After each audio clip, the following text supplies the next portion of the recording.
the Southeastern Conference on ABC.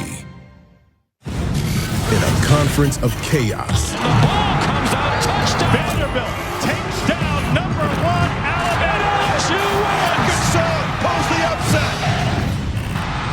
A constant remains. The third Saturday in October. It's a tie game. Blocked. He got it.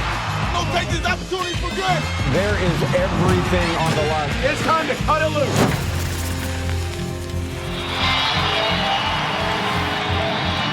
In college football, the third Saturday in October means one thing: Alabama and Tennessee. You're watching the SEC on ABC, presented by Burger King from Mammoth Neyland Stadium. More than 101,000 on hand for one of the most important games in the 123-year history of this great rivalry. Number 7 Alabama and number 11 Tennessee in a huge game in the Southeastern Conference and with college football playoff implications as well. Sean McDonough with Greg McElroy and Molly McGrath. Each team 5-1 and 2-1 in conference play. Alabama won the toss, and Kalen DeBoer elected to receive the opening kickoff. Josh Turbeville will kick off. Kendrick Law and Cole Adams are back deep. Turbeville with a big leg, 37 touchbacks and 41 kickoffs. And this will be another touchback. So here comes Alabama on offense, led by Jalen Milroe, second-year starter, junior from Katy, Texas. The numbers very impressive. And Greg, 3 weeks ago, he was the toast of college football after an historic performance in their huge win against Georgia. But since then, he and his team have been off their game.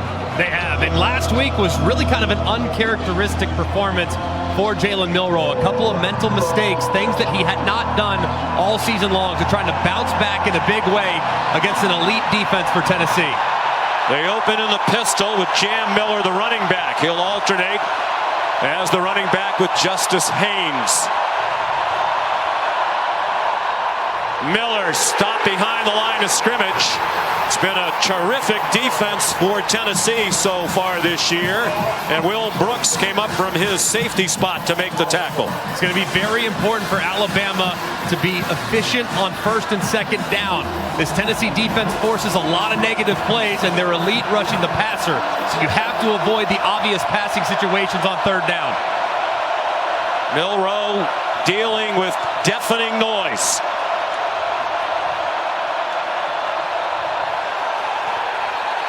Flag down, the ball came out, but the whistles have stopped the play. Ken Williamson is the referee leading this Southeastern Conference officiating crew.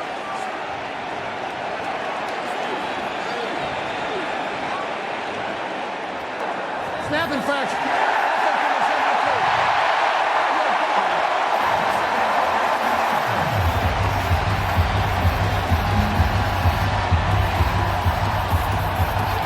Kalen DeBoer in his first year as Alabama head coach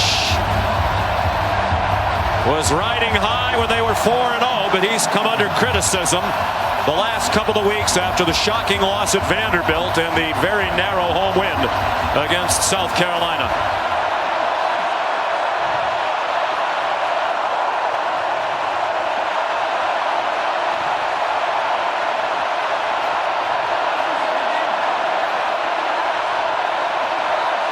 The play clock is not running, and Ken Williamson is making an announcement that I don't think anybody in this stadium can hear, including the clock operator.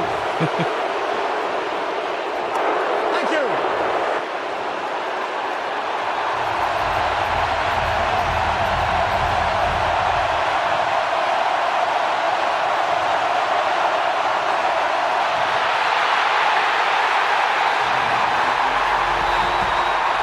We welcome those of you joining us on ABC to sold-out Neyland Stadium, and it is raucous to start the game. We played less than a minute, and already the crowd a big factor. Alabama and Tennessee on the third Saturday in October. Alabama receive the opening kickoff, and they have struggled. They're looking at 3rd down and 20. A couple of lost yardage plays and a 5-yard penalty for a false start. Sean McDonough, Greg McElroy, and Molly McGrath.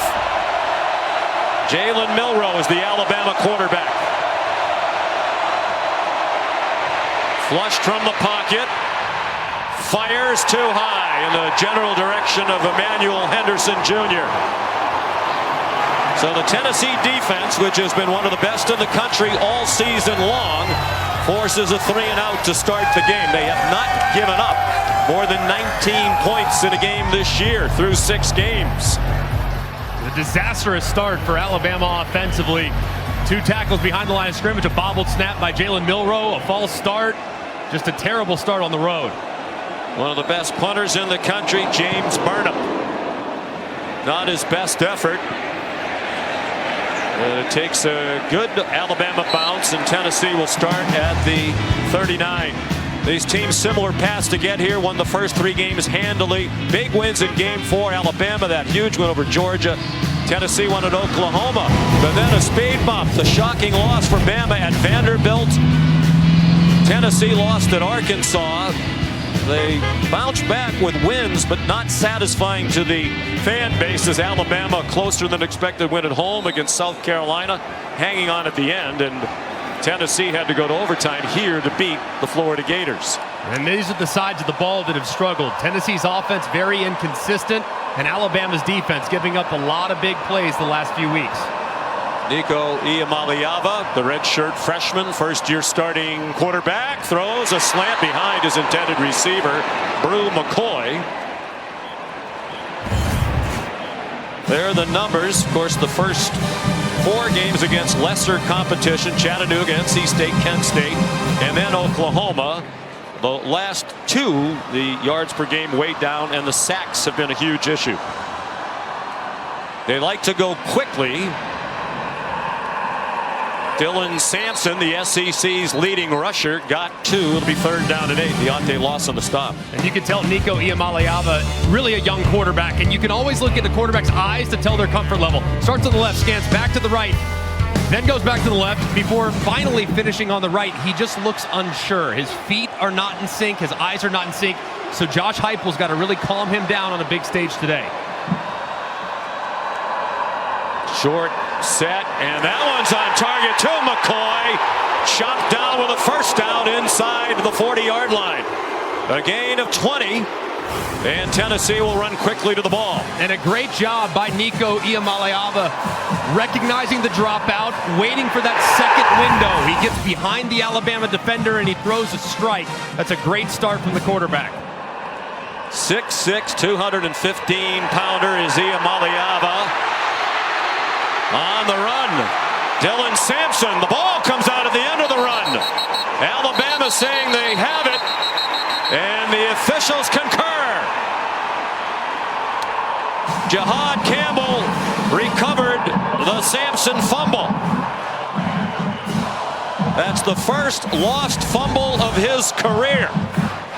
Keon Sabb, a great tackle there, and as looks like Sampson spinning out, Malachi Moore is able to grab it and dislodge the football where there's a scrum, and Alabama ends up for it. That's 2 games in a row now where Tennessee has a promising offensive drive stalled because of a ball that hits the deck and a fumble. Just a big play there by Alabama's defense, but a critical mistake by Tennessee. 282 career rushes entering today's game for Dylan Sampson without a lost fumble. Second possession for the Crimson Tide. Milroe out of the gun. Fakes the handoff on the jet sweep. He's a terrific runner, and he gets collared just shy of the 25-yard line by Jeremiah Thielander, a linebacker. A gain of 7. Here's today's impact players, brought to you by the Home Depot. It's not often you pick an offensive lineman, but Tyler Booker's the best guard in America. Ryan Williams, an incredible freshman phenom.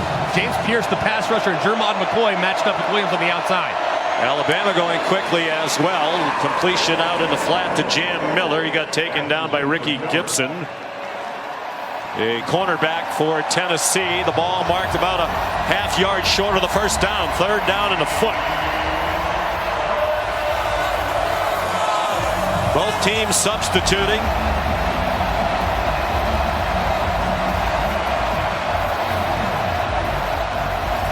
And both running backs on the field for Alabama, Haynes and Miller. Under center, Milroe trying to get the Vols to jump.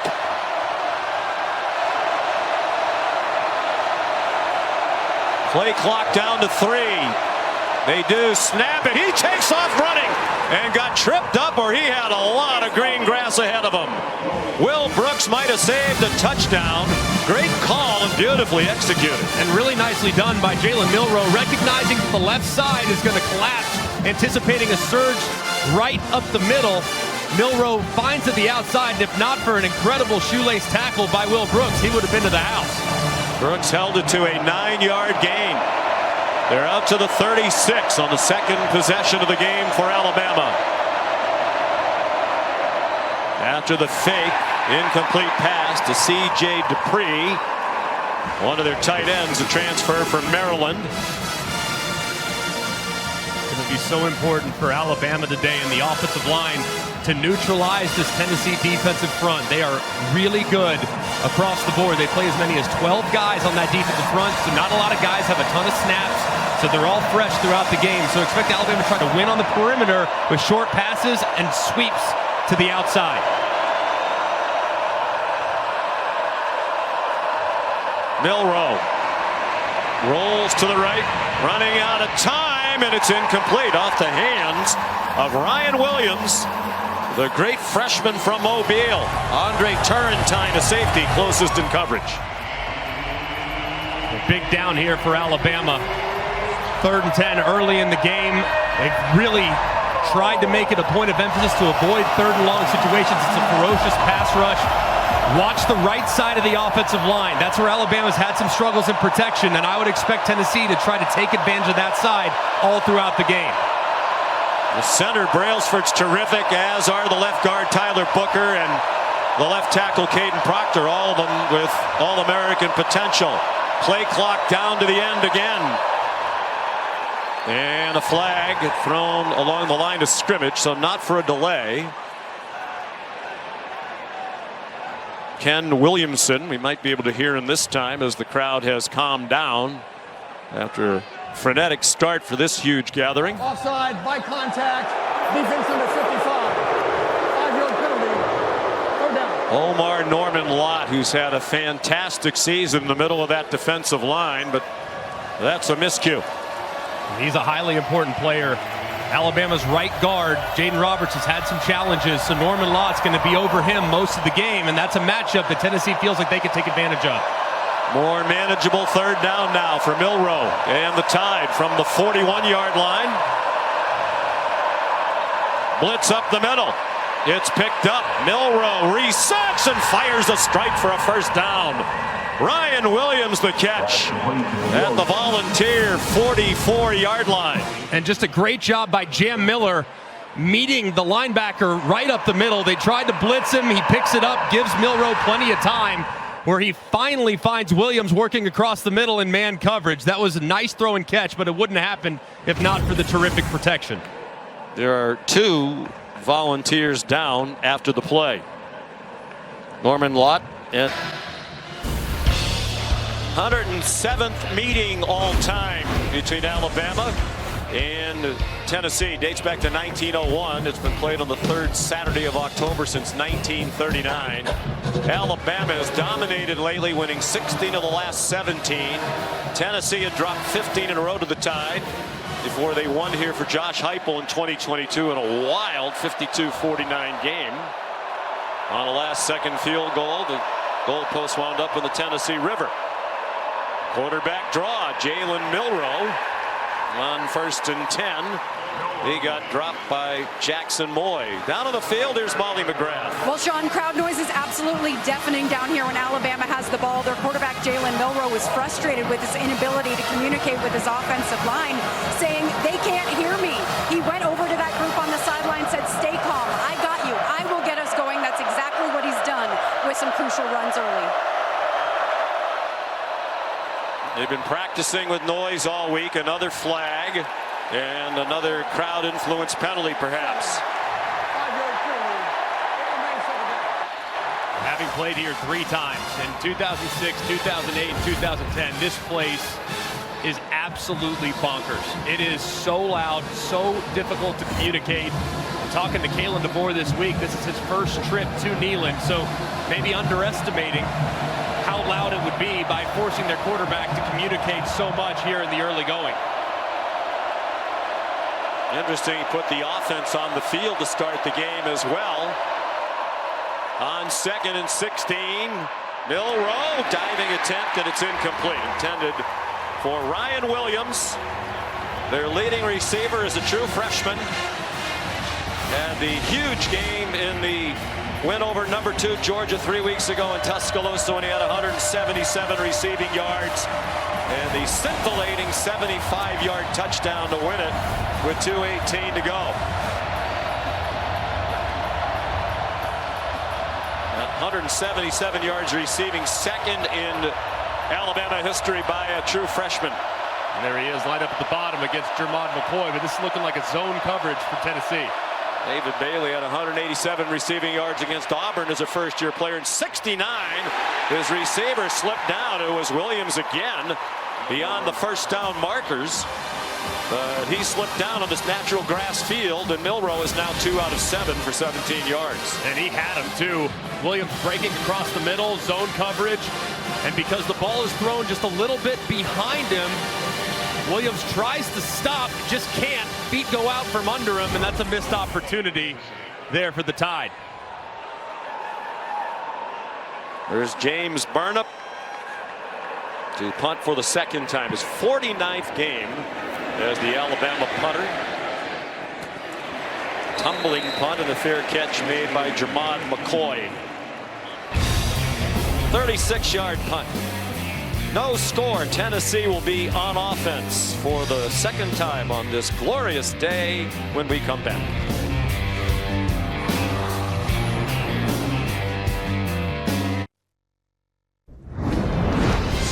The SEC on ABC is presented by Burger King. You rule. A lot of traditions in this rivalry, including since 1961, the winning team smokes cigars. Reagan Starner of R&R Cigars in Tuscaloosa is here. He's been the official cigar provider for the Tide since 2014, and they've smoked a lot of cigars. As we mentioned, they've lost only 1 game since then over the last decade. You told me something I didn't know about that cigar tradition. What is that? The backup quarterback is supposed to buy the cigars? Back in the pre-NIL days, that was the way things worked. So yeah, I had to buy them for a few years, but man, what a great tradition, a special game to be a part of. You weren't buying any of those really nice cigars like Reagan has, R&R. And Iamaleava's pass off the hands of Squirrel White. It was catchable, but Squirrel couldn't haul it in. I had a sense that there were some players coming from the inside out. Man, you got to catch that for your quarterback. You got a young quarterback that's struggling. He's been accurate so far today. 8 drops now for Squirrel White. Didn't extend the second hand trying to reel it in. Iamaleava dropped for a loss of 1 by LT Overton. It has been a slow starting, sorry Greg, Tennessee team taking on Kane Womack's defense today. They have not scored a point in the first half of either of their last 2 games against Arkansas and Florida. Deep throw, single coverage, and it's a stride too long. Looking for Chris Brazel, and the ball was just a bit too long out of the powerful arm of Iamaleava. That's one that's just so frustrating for Tennessee fans and the Tennessee coaching staff. I mean, if you underthrow it, you give your receiver a chance to go up and make a play, maybe draw a PI, but overthrowing it, which has happened multiple times the last few weeks, is just something you can't do. So got to take a little off those deep balls. Monty Jackson had the coverage. Jackson Ross. And Return by Cole Adams, who managed, it seems, to stay in bounds along the far sideline. 50-yard punt and a nice return of 16 by Adams. His longest punt return of the season. It looked like, man, that left foot was so close. Ooh, that right foot did it. Oh, he's out of bounds right back there. Yeah. Looked like around the 40. Probably going to take a look at that. It looked like that right foot was really, really close to the sideline. It was great effort, but not sure if he was able to tightrope it the whole way. Well, for the moment, they're marking the ball at midfield, but it does seem as though the officials are using their headset communication.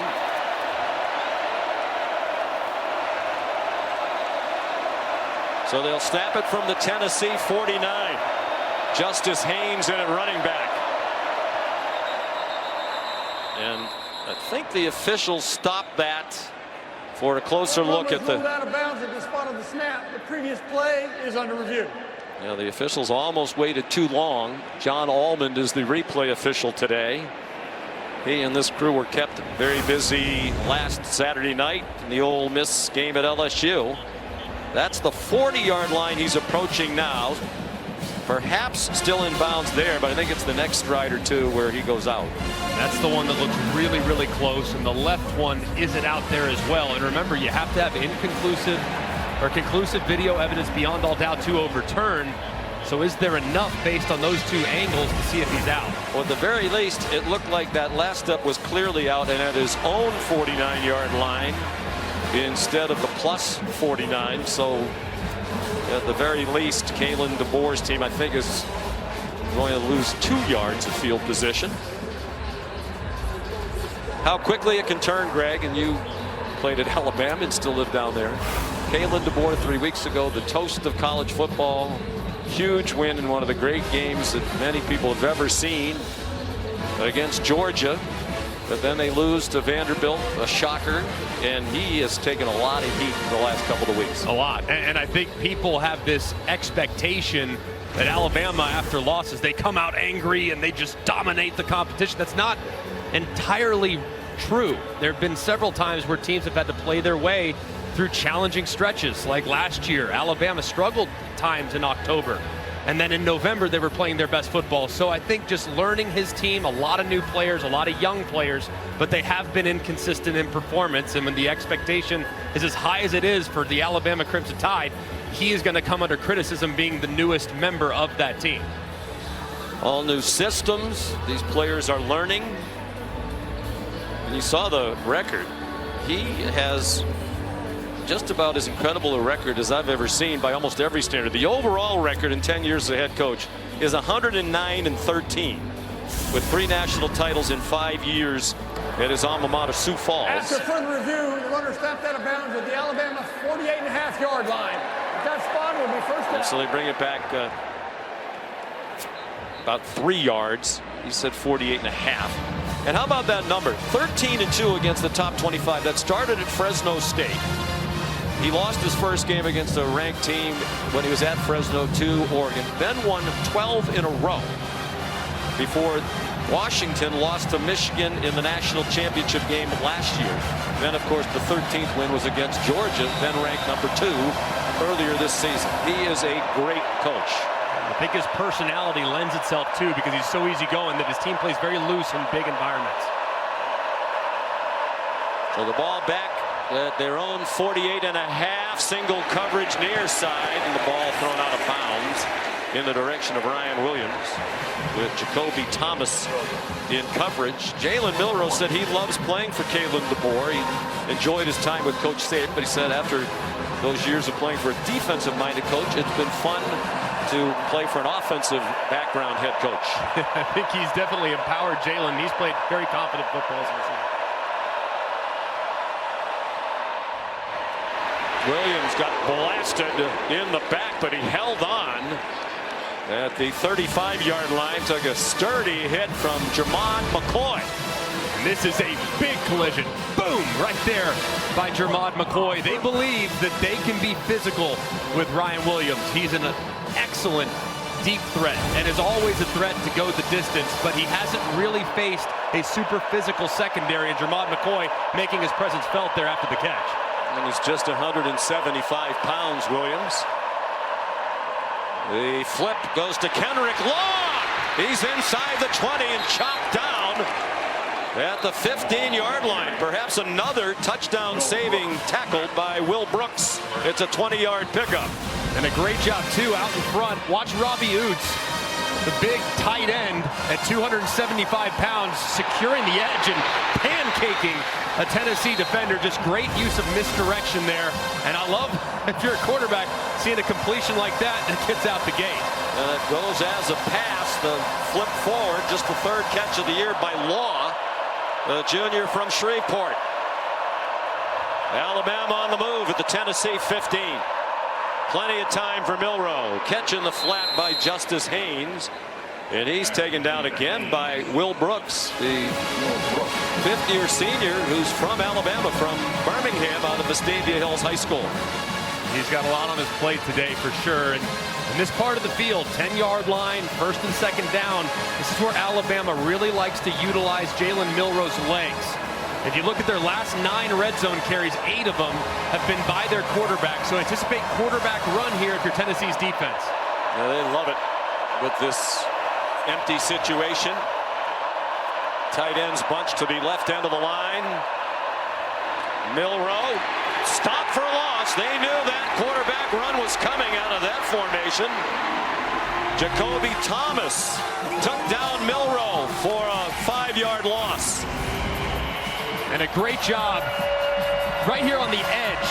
And you see he just kind of slows up Booker, who's trying to pull out and around, and he can't get there as a result of the way the edge defender collisioned the guard. Just a great play and sniffing out the Bama tendency as well. So 3rd and 10. 5 minutes to go in a scoreless first quarter.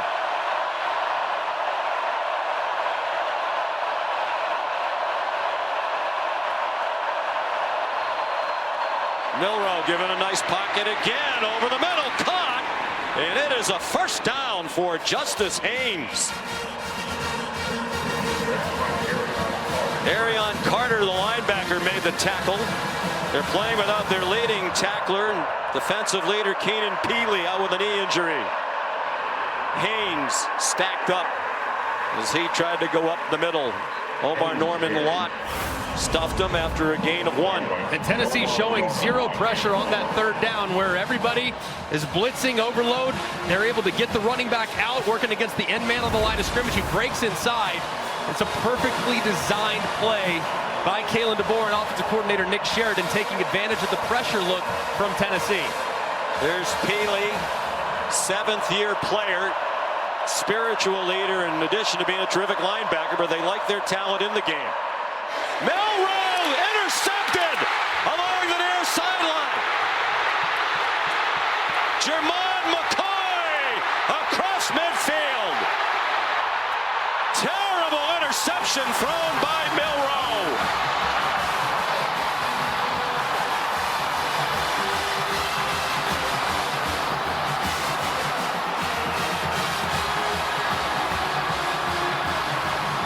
And a 54-yard return by the transfer from Oregon State. And Jermon McCoy is so good with his eyes. Man coverage with Williams. He looks inside immediately. One-hand snag and reels it in. That could not be played better by the cornerback. You see how he located the ball immediately, was able to time his jump at the exact same time as the wide receiver, and he reels it in, and he's off to the races. Just a tremendous play, and you can see it from the progressive pylon cam.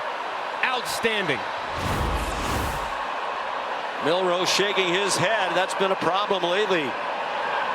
Mistakes, self-inflicted wounds, deflected pass, flutters incomplete, batted out of the air by Jihad Campbell.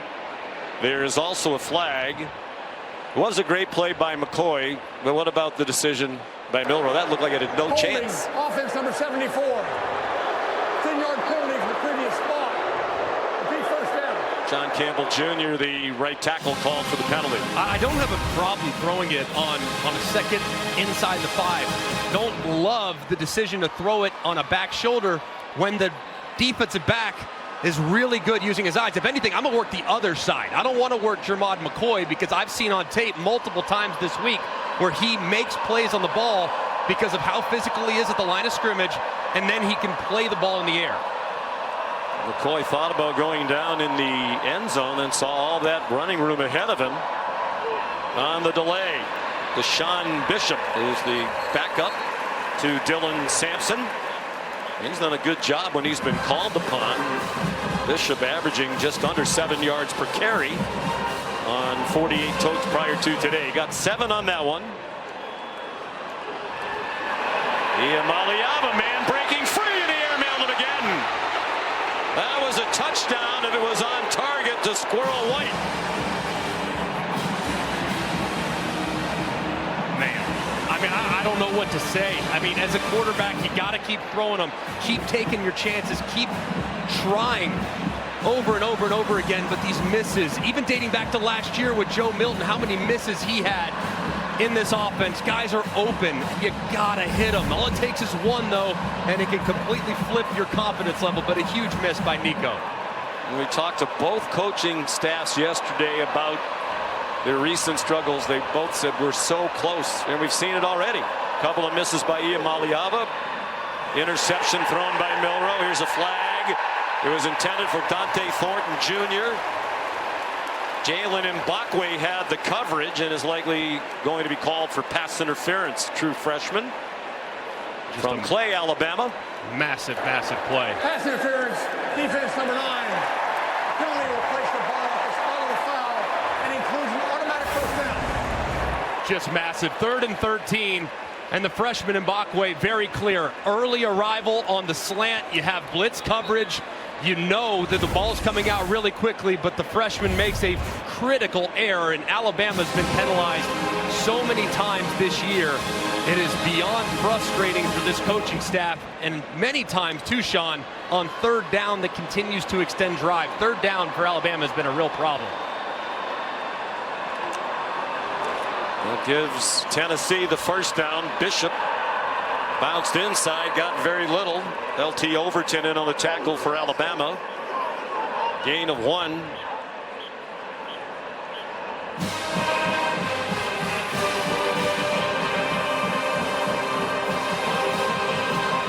Getting off the field on 3rd down has been a huge problem the last couple of weeks for the Tide when they've struggled. Iamaliava, that one's incomplete. Broken up by Domani Jackson, the transfer from USC, who's had a terrific start to his Alabama career. He's been outstanding, the veteran presence there in the back end, and Alabama has done a pretty good job so far on 1st and 2nd down, forcing Tennessee to play 3rd and long. And here, if you're Josh Heupel, defense has played decent, might have 2 downs to get it, so not against running the football here with your running back if you have a favorable look, because you might go for it on 4th down. Can Alabama get off the field? The last 2 games, their opponents, Vanderbilt and South Carolina, have converted 57.6 on 3rd down, 19 for 33. This 3rd down is stopped about 3 yards short of the marker. Dante Thornton tackled by Keon Sabb, and Josh Heupel is going to send the field goal team out. I know the Tennessee fan base not happy with that, but I don't hate the call. I mean, you got a big body wide receiver one-on-one. You think maybe he can make a guy miss and you could be out the game. This will be a 53-yard attempt for Max Gilbert, redshirt freshman in his first year as their kicker. He's missed only once. That was from 53 against NC State. He's now missed twice from 53. Wide right, what little breeze there was and was at his back on this 72-degree day in East Tennessee.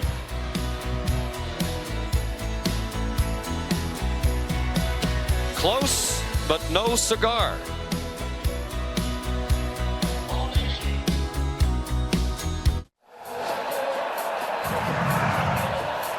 Still no score. Each team with a good chance on their last possession. Jalen Milroe threw an interception in the end zone going in.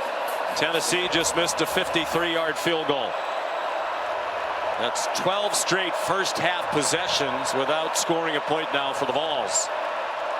Back to the Oklahoma game 3 weeks ago. Jalen Milroe.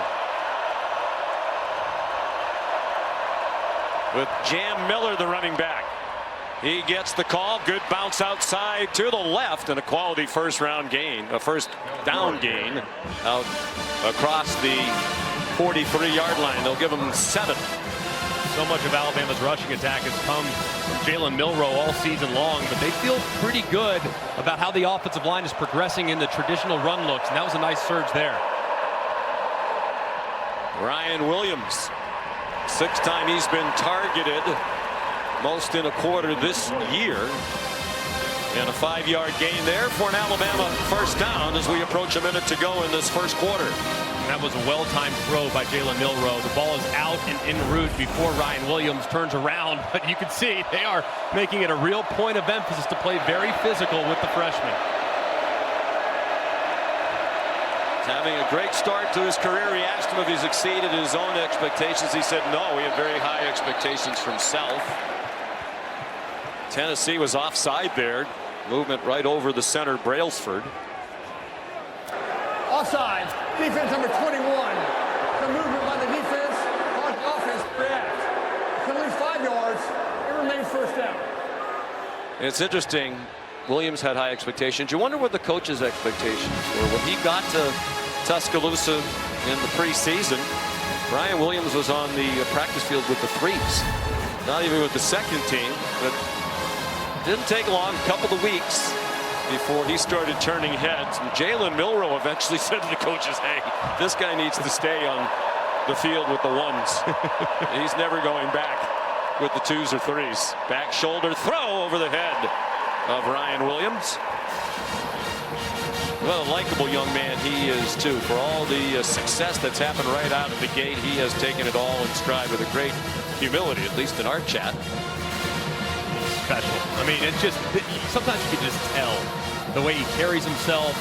You just know bright things are coming for that young man at the college level, then ultimately at the professional level. He's one of one right now with his ability to track the ball and the polish that he plays with as a freshman. This is the longest in any game he's played in that they've gone without the announcers mentioning that he's only 17 years old. In trouble, Jam Miller dropped for a big loss. Back into Alabama territory to the 47. Omari Thomas, who was offside a moment ago, atoned for that, dropping that for a 7-yard loss. They won't have to snap it again here in the first quarter, and it doesn't look like they're going to. Kalen DeBoer telling his offense to come over to the sideline. This Tennessee front is just relentless. Just when you think you're in a good spot, they somehow find a way to get you in a 3rd and long. No score after a quarter. ESPN's presentation of college football on ABC will return after this message and a word from our ABC stations.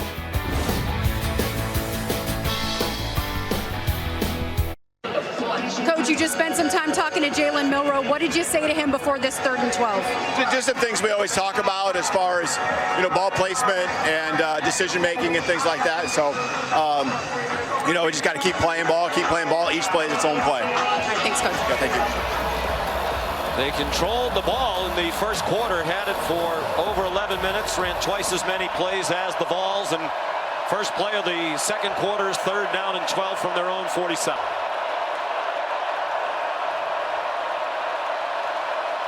Williams is clearly their #1 target. Looked like the motion man might have been going up the field early. Pass incomplete, and there's a flag. It's intended for Cole Adams with Boo Carter in coverage. True freshman. Ken Williamson not aware of the flag, and now he is.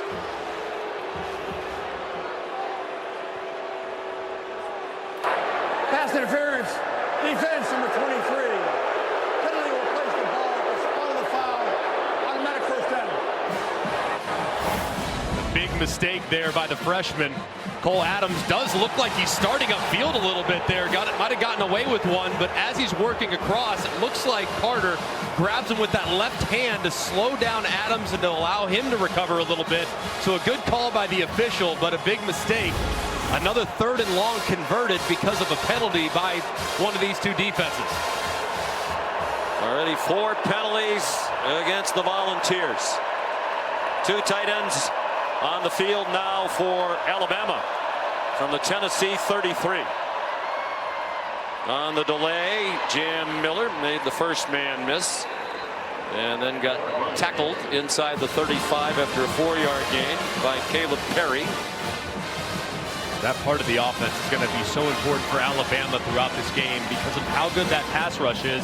You have to be able to run right at them. They have really disruptive guys, but Alabama's really, their run game's been super inconsistent outside of Jalen Milroe, so getting it in more traditional looks will be really beneficial to kind of calm down that Tennessee defensive front. Tennessee was still getting set. Milroe didn't have anything, so he pulled it down and runs for another first down. 8 yards on the run for Jalen Milroe. Boo Carter, the tackle. His penalty was huge. And a great decision there by Jalen Milroe. Unblocked defender blitzing off the right. That was Arion Carter, and he takes off to the left. Last week, Alabama and Jalen Milroe tried to buy too much time. He retreated in the pocket. That time he attacked the line of scrimmage and became a runner and was able to convert a first down.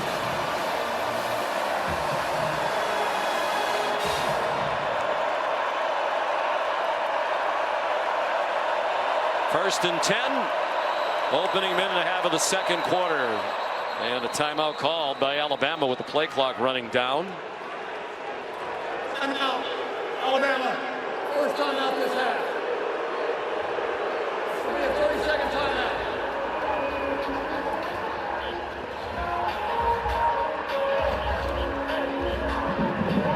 So a timeout. I don't know if it was because the play clock was close. Sean McDonough, Greg McElroy.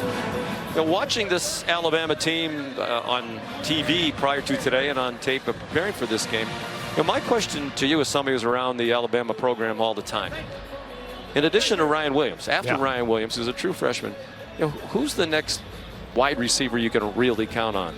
And these two running backs, Haynes and Miller, are very nice players, but to me, they don't look like the great running backs that Alabama's had in the past. So, as you're judging Kalen DeBoer and the 5-1 record right now, not as many playmakers, to me at least, as we're accustomed to seeing. Yeah, the personnel, based on Alabama's standards, is not necessarily at the same level, particularly within the weapons. And Jeremy Bernard is a really solid wide receiver, but he's not a guy at this point in his career that's going to take over the game. And the running backs kind of in the same boat. So they're all very solid, but one outside of Williams is really yet to emerge. And again, solid tight ends, but not that guy who's going to get you the big catch in the red zone or on third down. Here is Jeremy Bernard breaking tackles and out of bounds near the 5. Andre Turrentine prevented the touchdown. Bernard's a nice player, but last year at Washington, he was their 4th wide receiver behind some really talented guys. But their 4th wide receiver nonetheless. 21-yard gain. Miller, the running back. Milroe for Williams. This time they complete it. A juggling catch for a touchdown with Ricky Gibson in coverage.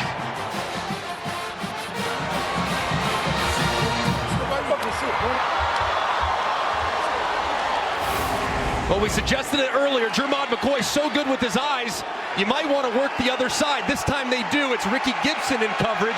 He doesn't locate the football. It was a nice route by Ryan Williams to give himself just a little bit of time and create just enough separation for Alabama to put some points on the board. It was a good decision by Milroe to work the left. Graham Nicholson for the extra point transfer from Miami, Ohio. And it's 7-0. So it's a touchdown drive. 8 plays, 64 yards, helped by the pass interference on a 3rd down and 12. Milroe, his 13th touchdown pass of the year, and the 7th caught by Williams.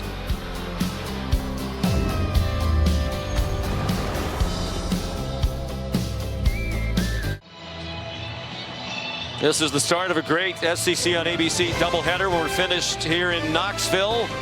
A top 5 matchup, 7:30. Number 5 Georgia, number 1 Texas.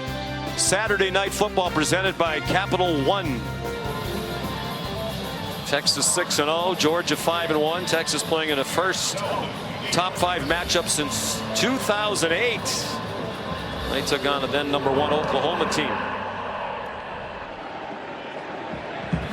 Connor Talty's kickoff returned by Cameron Seldon. And he's wrestled down short of the 20. Here's Molly McGrath. Sean, Alabama's defensive back Devontae Smith was riding the exercise bike in visible pain. Athletic training staff took him to the medical tent. He's still in there. He spent a lot of time getting his right hamstring massaged and tended to. I'm told Smith and DB Red Morgan both questionable to return, and Kalen DeBoer stressed to us their secondary is already thin, and it's getting thinner, guys. They are really beat up in the back end. And if you look at Devontae Smith, super important there on the edges of the defense. Can Tennessee get anything done in the first half? Nothing there for Dylan Sampson.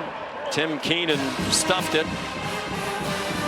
They've had one play of more than 10 yards so far. Talking about the balls, that was a 20-yard play by Sampson. Then he fumbled and lost it.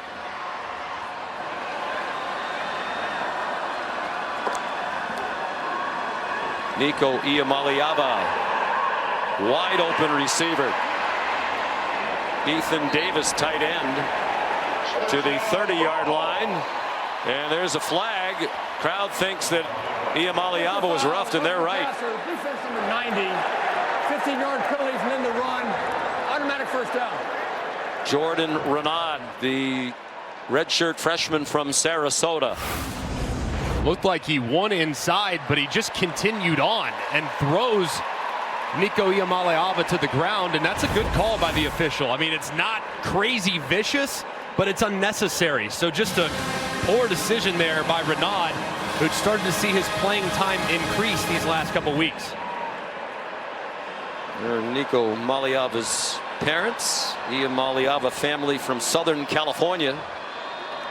Nico is the third eldest of 8. He gave it to Dylan Sampson, and that's why he wears the number 8.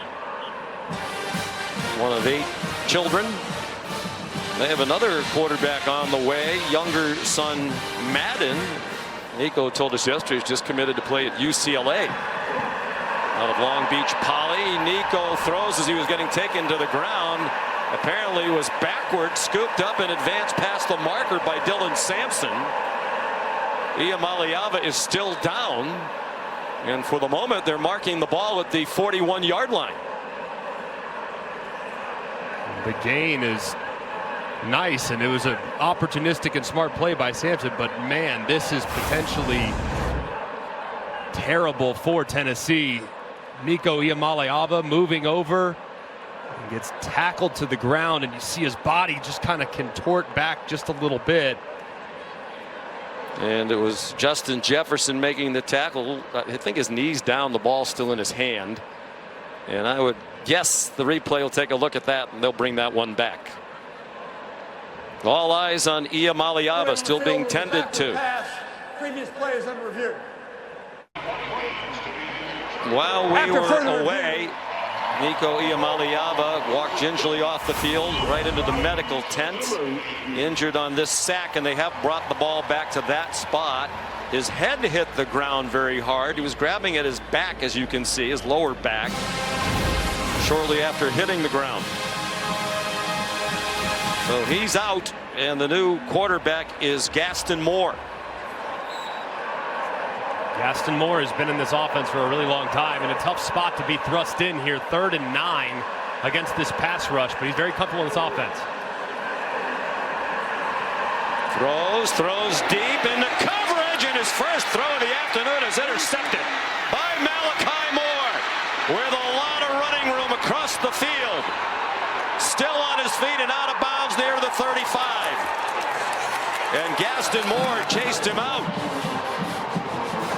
Moore's first throw right into the game is a deep throw into double coverage, picked off by Moore, and he brought it back 44 yards. And he can clearly feel the heat off the left-hand side from Quay Rousseau. Moore escapes, kind of throws a fadeaway jumper, but that's about as easy as it gets for Malachi Moore. And as a backup quarterback, you haven't warmed up, you haven't thrown any passes, you're thrust into a difficult situation. You just potentially make a critical mistake for the Tennessee offense. It just can't happen for a guy that's in his 5th year.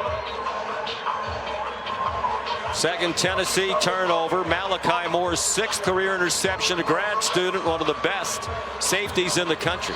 6 career INTs. But that's just his second in the last 3 seasons. He had 3 as a freshman in 2020. Only 1 in the last 3 seasons. It was last year at South Florida. They're in business at the Vols, 36, already up 7-0. Jalen Milroe handed it off to Justice Haynes.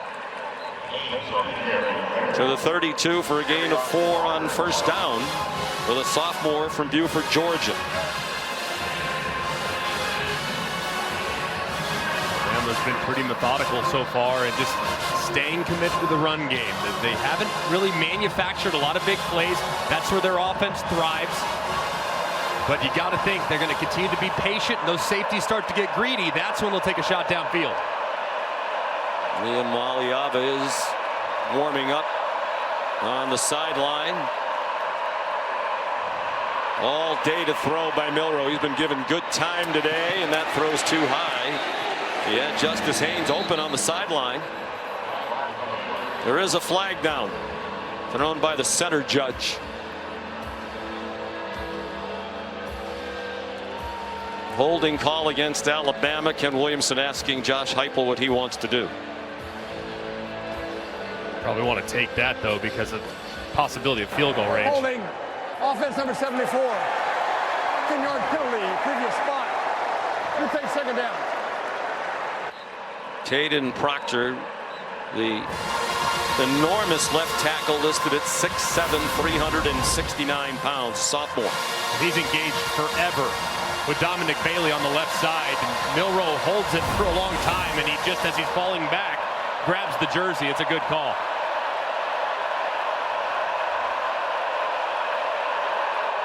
So they're likely out of field goal range here. Milroe, just a 4-man rush. Justice Haynes open again along the sideline. Jamad McCoy there to take him across the boundary. Just a 2-yard pickup. As a quarterback here, you're really thinking, how do I make this field goal more manageable? Because at this point, hey, if a guy pops downfield, no problem. What you can't do, you absolutely cannot take a sack, because that eliminates the decision-making process for your head coach. So you got to get the ball out and find a favorable matchup, which is always number 2, Ryan Williams. Nicholson's tried only 2 field goals this season. He has a career long of 52 at Miami of Ohio. Play clock running out. It has expired.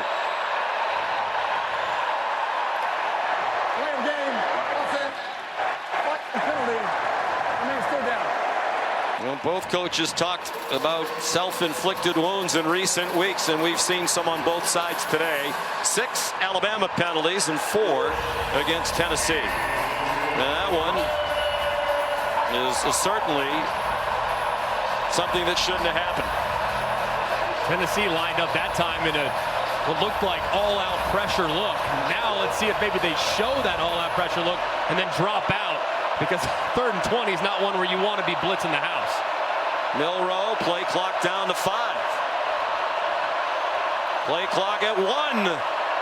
He didn't get, well, the official, the back judge started to reach for the flag and then stopped. Milroe pressured and threw it away. Dominic Bailey put the pressure on. They were just about to get flagged again. The back judge, Keith Parham, put his whistle to his mouth, started toward the line of scrimmage. And there is a flag at the end of the play. Oh my goodness. Really replaced the ball at the spot of the foul and includes a loss of down. Now 4th down. Jalen DeBoer and Jalen Milroe probably would have loved to have had a delay of game then. But tick 1-0, and yes, that should have been a delay of game. As a result, the offense is just completely discombobulated on the left-hand side of the offensive line. Tyler Booker never gets out of his stance, and Milroe has no choice but to just get rid of the football.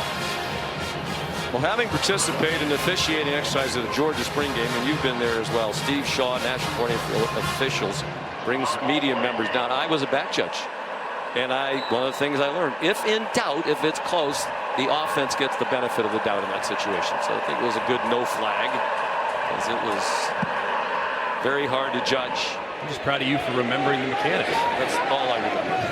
Burnham's punt goes into the end zone. It's also very hard because you have to look up if you're the back judge at the play clock, and you also have to try to judge when the ball snapped, and you're looking through a lot of bodies to see that football at field level. So the crowd trying to implore the Tennessee offense, which has been stagnant now for a couple of weeks, and Nico Iamaleava is coming back in. And that's a relief for Nico's parents as they look on, and all of Vol Nation, because their backup quarterback situation, as evidenced by the mistake made a moment ago and the interception that Gaston Moore threw that was egregious, their backup quarterback situation not very good. Iamaleava is 3 out of 8 for 37 yards. High throw, good catch. Brew McCoy dragging tacklers, refusing to go down, and finally they get the whistle for the stoppage of the forward progress after an 18-yard gain. I think Brew McCoy needs to be more of a featured player in this offense. He's big, he's reliable, and he catches almost everything. They go quickly, and it's Iamaleava, who can really run. He's a long strider at 6'6". Here's Molly. Well, Sean, Tennessee quarterback Nico Iamaleava was clutching his left side in pain in their injury tent. I'm told it's his left hip that was injured. You saw him warming up. He looked a little bit rattled, but told teammates, "I'm okay." He goes to a play action pass here, and a diving catch made. Chris Brazel transfer from Tulane, where he started 8 games last year. They're at the 43 and going quickly. It's a 17-yard game. Finally a little life in this Volunteer offense. Cameron Seldon had just 7 carries all year entering today. My question would be, where's Dylan Sampson for this offense? Just 5 carries so far in this first half. He needs to get a lot more because he's by far their best player, but this offensive drive, finally a little rhythm for the Tennessee offense. He's not even on the field, Sampson. Molly's checking on that. Iamaleava throws, caught. Brew McCoy again. Out of bounds inside the 20. Sean, Tennessee running back Dylan Sampson was just in their injury tent. I'm told he has a lower body injury, but they do expect him to return. All right, Molly, thank you. They're in the red zone for the first time today. 23-yard gain. Iamaleava running out of time, hit as he throws, intercepted. Another huge mistake. Q Robinson delivered the hit. Jalen Mbakwe picked it off.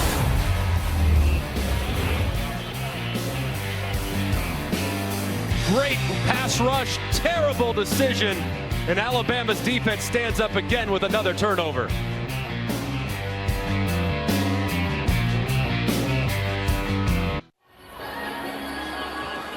Take a look at the interception from the AT&T Connected cam. Nico Iamaleava makes a terrible decision. I mean, he rolls out, it's quarterback spy, his eyes are all over the place, he's rolling, doesn't like it. You have double coverage by Alabama right here. Double covered out here in the flat and over the top. This ball needs to go into the band, and Nico doesn't. As a result, it's tipped up and intercepted, and Alabama has another big turnover. First career interception by the true freshman, Jalen Mbakwe. On first down from their own 12, Jam Miller for Alabama. Just a tough situation. Tennessee now 3 turnovers. Nico feeling it a little bit. That left hand, see a little grimace on his face. Can't make careless decisions. Just his 8th career start. Still learning as he goes, but by now he should know better than that. As you said, throw it away. Ryan Williams the catch, 2 yards short of the first down. It'll be 3rd down and 2. Big down here for Tennessee's defense. Quarterback makes a critical mistake. Now you have a chance to get off the field in the 3rd 3-and-out situation and get it back to your offense with decent field position. So imperative here for Tennessee that they are really strong along the line of scrimmage. 3 out of 6 on 3rd down. Came in at 44.7% for the year. Milroe with pressure coming, runs away, throws on the run, broken up by Jermod McCoy. He was pressured by James Pierce, who has not been much of a presence. Preseason first-team All-American. And he chased Milroe. In a tough spot for the left tackle, Caden Proctor. He's trying to get both of them. He misses both. It forces Milroe to roll to his right, where he tries to execute a scramble drill, and he can't. That was really well defended by Tennessee's defense, and it was huge for them to get that 3 and out. Their second straight and the third for the Alabama offense today. James Burnip to punt. So 3 Tennessee turnovers, but Alabama won't convert any of them into points. Their touchdown came after a missed Tennessee field goal. Let's take a look at coverage where it counts, presented by T-Mobile. Turnovers have been the story. Dylan Sampson, the best player on the team, fumbles on the opening drive. It was promising, and he coughs it up. Then the backup quarterbacks thrust in because Nico gets hurt. He throws a careless pick, just an awful decision that's returned by Malachi Moore, and then Nico takes his turn, tries to throw it to double coverage. When the pursuit was on, it's intercepted with ease. Just 3 massive mistakes for Tennessee as this offense continues to struggle in the first half.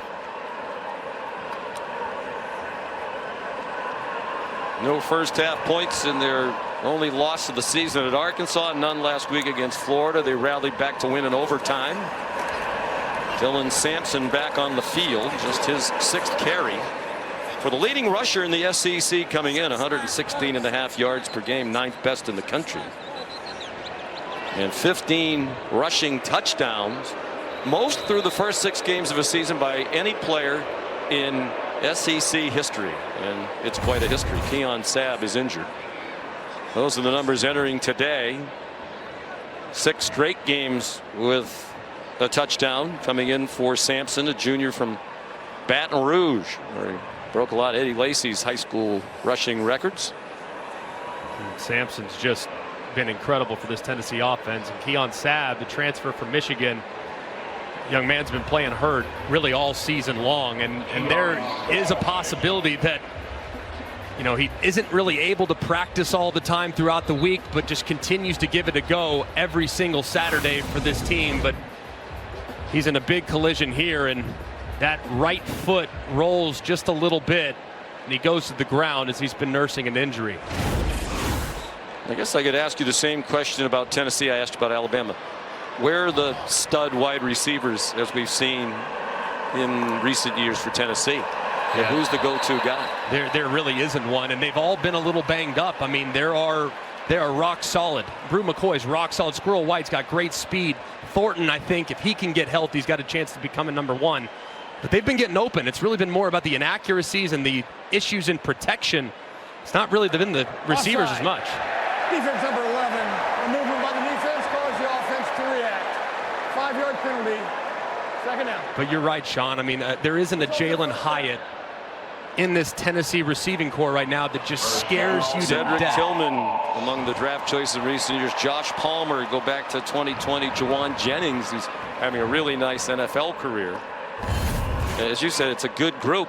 There are those drafted since 2021, and Jennings in 2020. Niamaliava flagged down as he threw it, thrown behind the line of scrimmage. Well, we saw it last week and we're seeing it again today. This crew not afraid to throw the penalty flags around. This will be the 13th assessed penalty if it is accepted.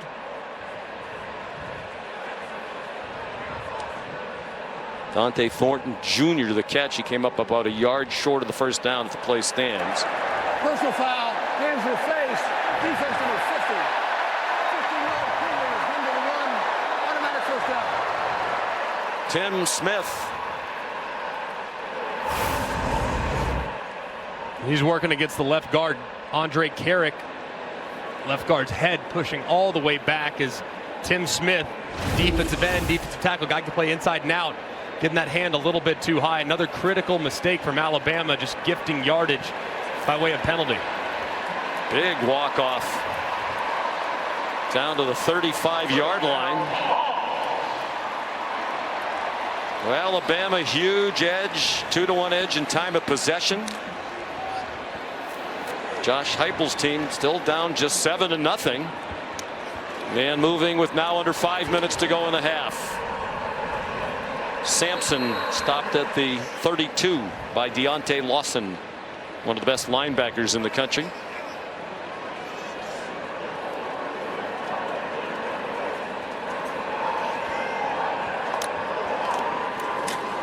Sampson again in trouble and stopped at the line of scrimmage.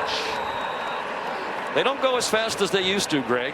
You know, this was one of the fastest teams in the country at snapping the ball. Much slower this year. They still want to go fast, but with a young quarterback. They're also seeing some defensive looks that they haven't seen in the past. They're about 5 seconds slower per snap this year. That one's batted down. Tim Keenan, the pressure in the middle of that defensive line. And let's see what Josh Heupel will do. They'll try another long field goal. Good job by Tim Keenan working through two Tennessee Volunteers, Cooper Mays and Javontes Spraggins. He somehow able to get that hand up and knock it down. That's a great play. There's Gilbert, the redshirt freshman from Memphis. Now 11 out of 13 with his miss from 53. Both misses have been 53-yarders. This is 50 with no breeze at all. And wide right again. The natives are restless. They still can't score in the first half. Now they're about to go 0 for the first half in 3 games in a row. They're 406 away from it.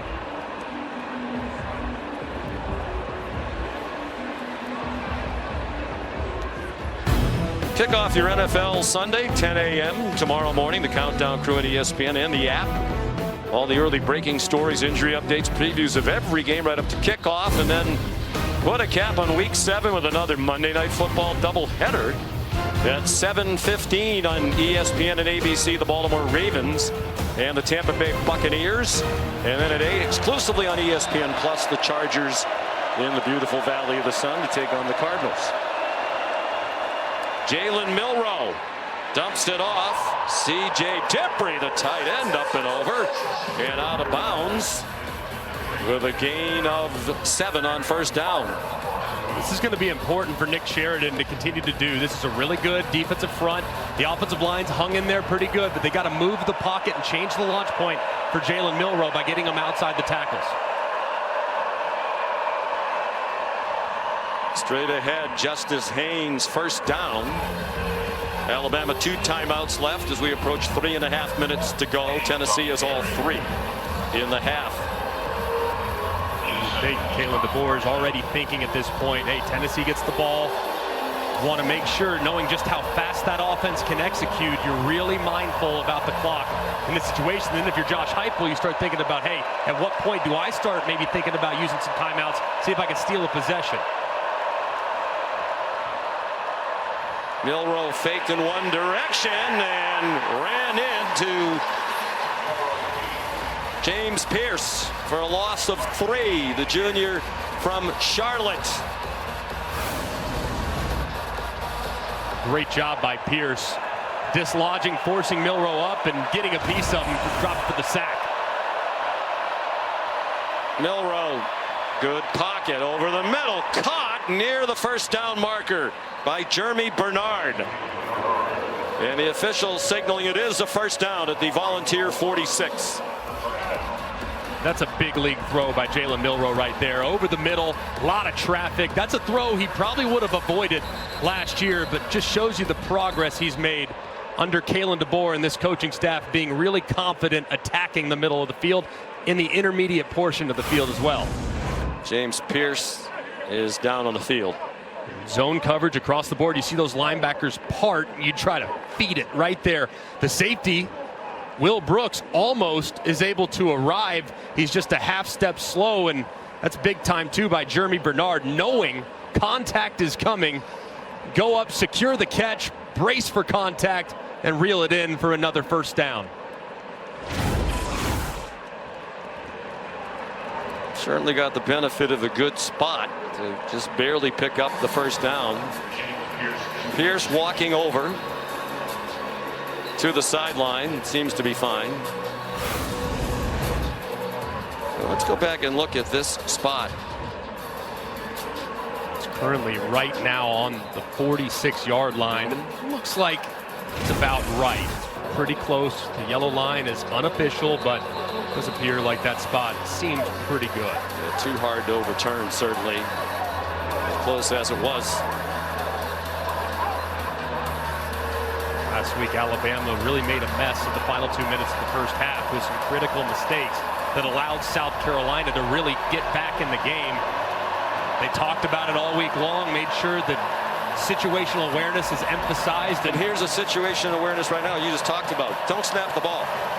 They don't have to, right? You don't want to give Tennessee time. You have time. You're plus field position. You have 2 timeouts.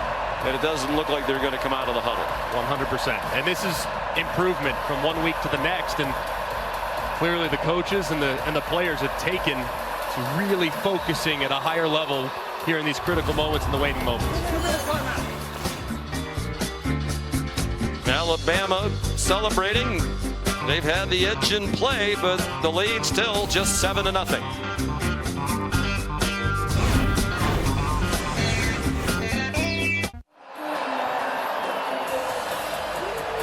You're watching the SEC on ABC from Neyland Stadium, Knoxville, Tennessee. Alabama with an edge in play, better than 2-1 in time of possession. They're +2 in turnover margin, but the lead just a tenuous 7 points. They have 1st and 10 at the 46, and there's a false start against Alabama.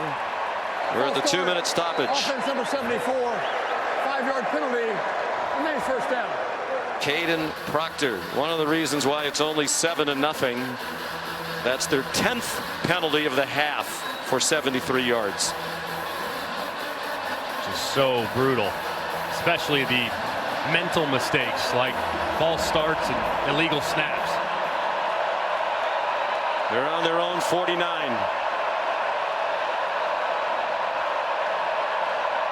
Justice Haynes on the left hip of Jalen Milroe.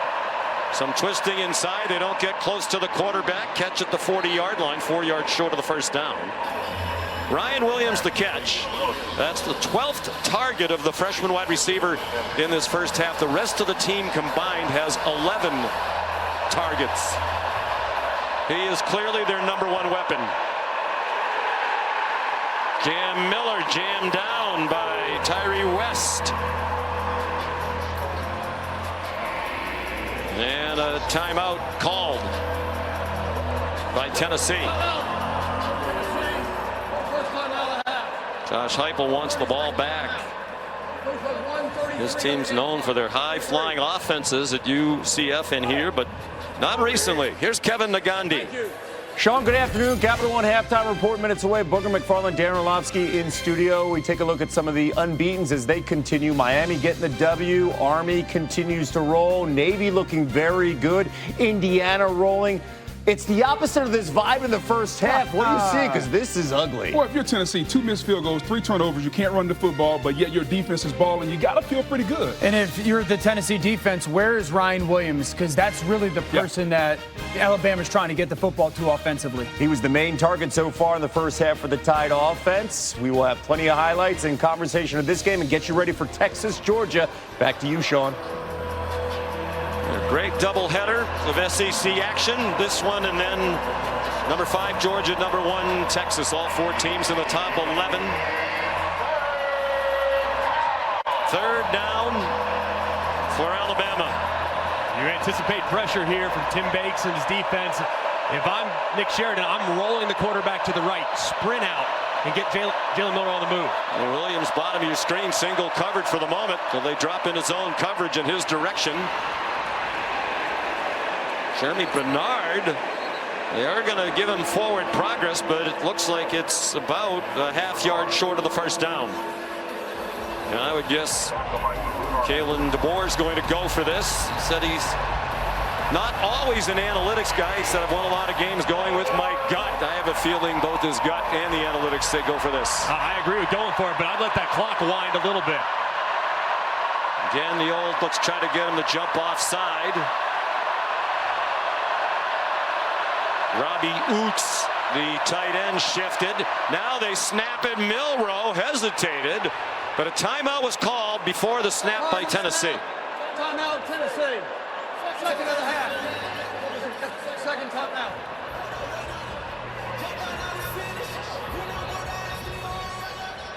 Well, Josh Heupel didn't like the way that was going.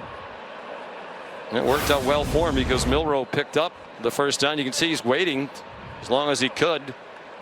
View from the Progressive pylon cam. We see everything from the Progressive pylon cam. Officials. And that was a good timeout too, because that was a very similar look that Alabama utilized earlier on a 3rd and short, where they went with a quarterback sneak, and Jalen Milroe nearly took it to the house because there was nobody home on the left side. Tyree West is the injured player, part of that very deep defensive line. They rotate in 12 guys up front, which certainly helps. A big game, to put this in the big picture context for these two teams. Tennessee in particular, you feel like really needs a win here. They had an impressive win against NC State. They beat Oklahoma. Those teams were ranked at the time. Now they're not. And not a lot left to score points with the committee going forward. So this feels like just about a must win for them. Alabama does have the Georgia win on the resume. They do. Alabama does at this point have a little bit more wiggle room. But for Tennessee, knowing that there's still a road trip heading to Georgia that is just sitting there waiting for them in a few weeks, this is one where you really feel like you have to have it to strengthen your resume, and I think to just get you some confidence moving forward. I know you a big believer in the always reliable all-state playoff predictor. There's the importance of the win. Yep. Alabama with the win, 86% chance to make it. So hard to know, right? We've never had this 12-team playoff before. You don't know what's going to happen around the rest of college football. Both coaches said this league is so tough, you're just focused on winning the game in front of you. 1:02 to go. They'll try 4th down and 1 again.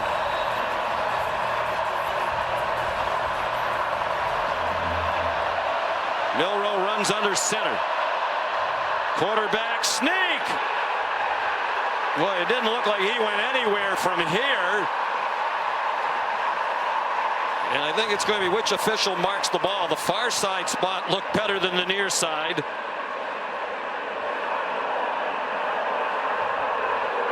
And from that spot, it looks like a first down. Crowd booing. They don't like the placement of that ball. Did look like he had a little bit of surge there, right there, but where is the ball? That's the tricky part. You can see where Jalen Milroe's helmet is, you can see where his body is, but where is the ball? And from that look, you can't see it. From above, you can't see it, but 56 on the game clock. 5-6. Crowd's booing. They want to review the spot. They're not getting it. And the clock will run on the ready for play. We'll put 5 seconds back on the clock. A lot of the players just standing around at the snap. Milroe too high for Ryan Williams. Wow, this is getting bizarre if it wasn't already. Fans still booing. There were players on both sides who were just standing around as that ball was snapped. Looked like Jalen Milroe was one of about 4 players that were participating in that play. His look says it all. What is going on here? 10th play of the drive. They have moved the ball 32 yards. Milroe hit from behind, a flutter ball that falls incomplete. Dominic Bailey, who's been a presence in that backfield. 50-year senior from Salisbury, Maryland, played at St. Francis in Baltimore. And it was a really nice rush right around Caden Proctor. Gets a little bit heavy, and he forces the ball out very quickly from Milroe. And lucky that thing didn't flutter way up in the air and potentially get intercepted. If I'm Nick Sheridan, knowing that this pass rush is starting to tee off, I might just run it here. Because I think a 3 points here is huge potentially for Bama. Borderline field goal range. As you said, Nicholson's career-long 52. That was at Miami. He won the Lou Groza Award as the best kicker in the country last year. All day to throw. Now Milroe had to get rid of it, and it falls incomplete. Dominic Bailey again with pressure. C.J. Dupree, the intended receiver in the emergency situation. And let's see what Kalen DeBoer decides here. This is a poor job by Alabama. It's a three-man rush working against 5 along the offensive line. That's got to be a wall. And yet your quarterback, who's dropping back, taking a lot of hits so far, he takes another big one there because 5 against 3 and you still can't win. So very frustrating for Jalen Milroe and the inconsistency that he just got from his protection. Kalen DeBoer wants a little more time to think about this decision.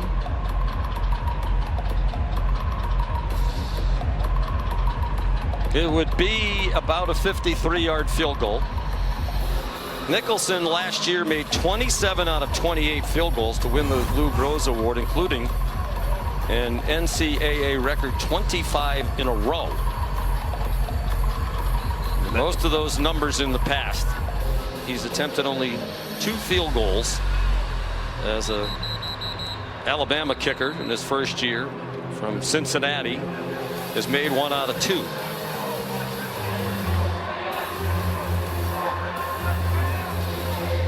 And it looks like they're going to send him on. You like that call? I do. I would have run it on the previous down, knowing the pass rush was getting home, to make this field goal a little bit more manageable. But I think you have to. I mean, the guy's got a Groza Award on his mantle. I mean, give him a chance.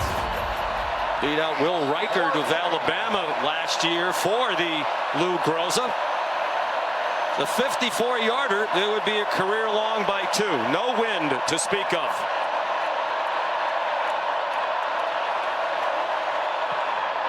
That needs to go. Looked from here like the holder was spinning the ball around as Nicholson was approaching it. Burned up the punter as the holder, but that didn't have any chance. Maybe his legs got a little rusty with all the inactivity. You never see a kicker in this day and age who's tried only 2 field goals in 6 games. It's wild, and that one, it just looked like the way it was spinning. I'm no kicking expert, but it looked like the way it was spinning, it was really undercut, like he hit it a little fat. I don't know what the deal was, but certainly a bad outcome for the Tide. Now Tennessee's got a chance. You will see the laces were straight back. That's not match laces, has to spin it around, but still it's around in plenty of time. It looked like he did a good job, the holder, spinning the laces away. It was just a miss hit. Tennessee now with a chance to score, steal some points, and get the ball to start the half. Well, how confident is this offense? They might just want to take it to the house as Iamaleava is sacked by L.T. Overton. I think it's probably best here they regroup. The way it's going, Greg, it seems likelier they have a miscue than a success. And they've already had 2 really bad decisions made, one by Nico, one by his backup. So I'm good here. Taking it to the half, regroup, settle your team down, you get the ball, let's put some things together. This is the first time Tennessee has had 3 straight scoreless first halves since 1963, when they were blanked in the first half by Mississippi State, Georgia Tech, and Alabama. And this was a team that nobody could stop earlier in the year when they were loading up on lesser foes. Here's Molly. I'm walking over to Kalen DeBoer right now. Coach, how is your team handling this difficult environment? Yeah, I mean, we've had some, plays that, we're losing. First down right there. We aren't taking advantage of our opportunities, and so you have to say that it is affecting us some. But we got to keep working through it. And there's times we get in a rhythm, it's good. But obviously, right there, we lost it down. How do you continue to keep their quarterback uncomfortable? Yeah, I mean, just execute, be on the same page. Everyone's got to get off the ball at the same time, and we've done that. For the most part, we've done a good job. Thank you, Coach. Thank you. His team +2 in takeaways, 2-to-1 time of possession advantage, but the penalties have been a killer. We'll send you to the studio for the Capital One halftime report after this message and a word from our ABC stations. The 3rd Saturday in October. It's a tie game. Blocked. He got it. Don't take this opportunity for good. There is everything on the line. It's time to cut it loose. Episode 107 on the third Saturday of October rivalry. The SEC on ABC, brought to you by Burger King from Neyland Stadium in Knoxville, Tennessee. At the half, Alabama leading 7-0 in a matchup of two teams that are in the top 3 in the SEC in points per game. A lot of those numbers built up early in the season against lesser competition. Tennessee 3 straight first halves without a point. First time since '63. Alabama 10 penalties, second most and a half in the last 20 seasons. At 11 in the first half at Texas in 2022. And Nick Saban's team rallied to win that game 20-19. Sean McDonough and Greg McElroy, a lot of these things that the coaches had to address at halftime, particularly for Tennessee on offense. What gets them going? Well, you got to actually, you can't play much worse from a turnover standpoint, from a sloppiness standpoint, missing opportunities on downfield throws, and yet you're only down 7. So that's probably the message at the half to his young quarterback. But they really need to feed Dylan Sampson. Just 8 carries in the first half. He needs to be the featured player here early on. Nico Iamaleava, an errant pass intended for Chris Brazzell. Here's Molly. Tennessee head coach Josh Heupel's message to his quarterback Nico Iamaleava in the locker room was take care of the football. He was really frustrated with some of those overthrown balls in the first half and really stressed the importance of getting the run game going to take the pressure off of his quarterback. Now, Iamaleava suffered a left hip injury in the first half. He said he doesn't think that's affecting him. Dylan Sampson, as Greg said, wasn't as involved as you might expect in that first half. He runs for 6. Of course, it was the same thing last week at the half against Florida. He was a non-factor, and then he really emerged in the second half against the Gators. Big third down. First third down the second half. And go 3 and out would be really painful. He had 19 yards rushing at the half last week. Finished with 112 in the overtime win. Good throw and catch. Brew McCoy moves the chains. Their longest drive in the first half, in terms of time of possession, lasted 1 minute and 53 seconds. The longest one. They missed a field goal at the end of it. Deep throw. It is incomplete. Squirrel White was behind the defense for a moment. Waited a long time for the ball to get there. Keon Sabb nearest in coverage. And Josh Heupel's right in what he said to Molly at the half. They had some chances early on deep completions where balls were overthrown. And Squirrel White really thought he should have had this one. He lands on that injured right shoulder. You see the wrap on his right shoulder, but it's right in his hands. It's pretty well defended, but when your quarterback's struggling and he finally gives you a chance, you'd love to reel it in. But White being tended to now, got to think that right shoulder continues to be a problem for him, and this unit has been really banged up. Squirrel's a junior from Birmingham, Alabama.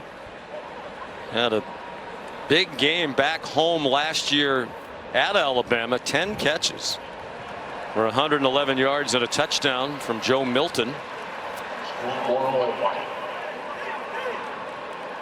Keon Sabb also banged up and off the field, the transfer from Michigan in that Alabama secondary.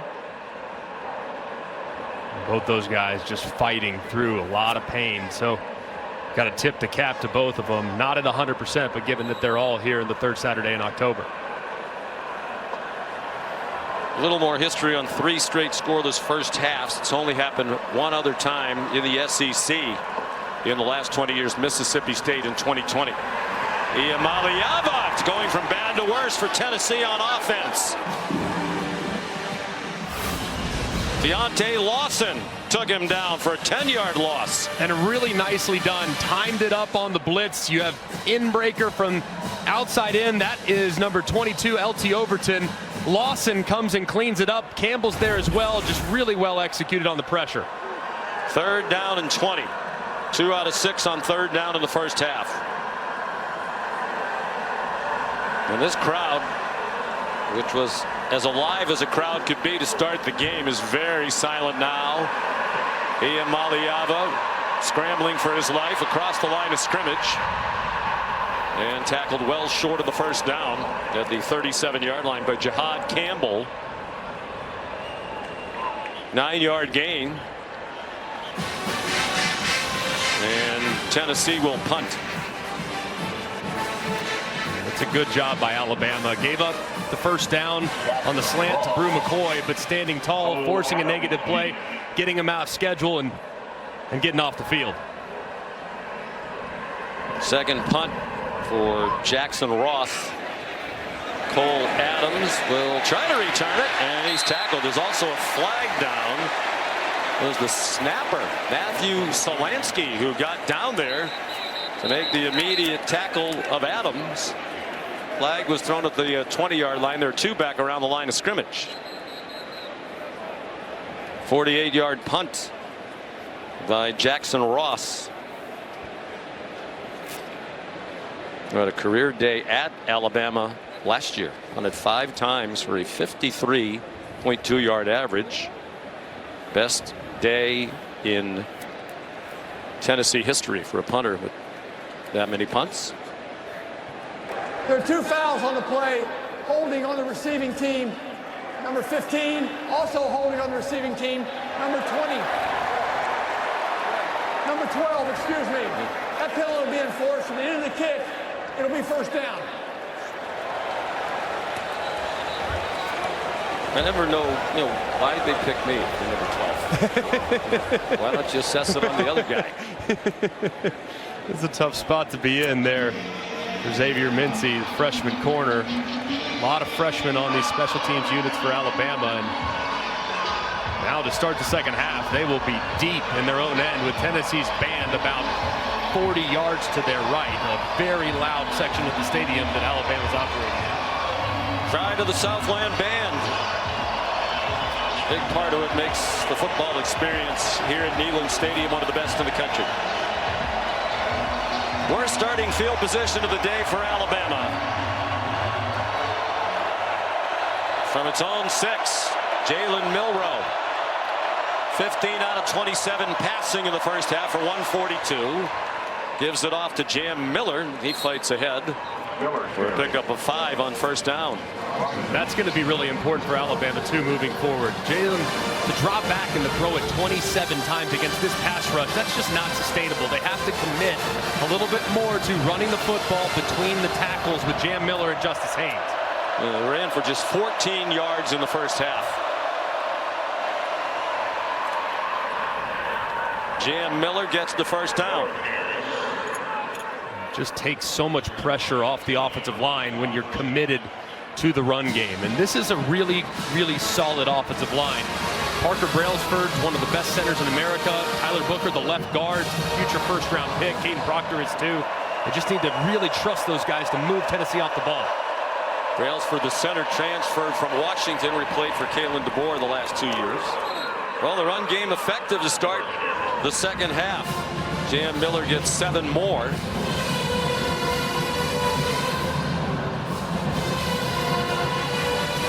The average is better than 7 yards per carry for the year. Came in at 7.1, leading the Southeastern Conference. Only 3 per carry today. Similar formation to what they've run the last few plays. So probably looking at another run up inside.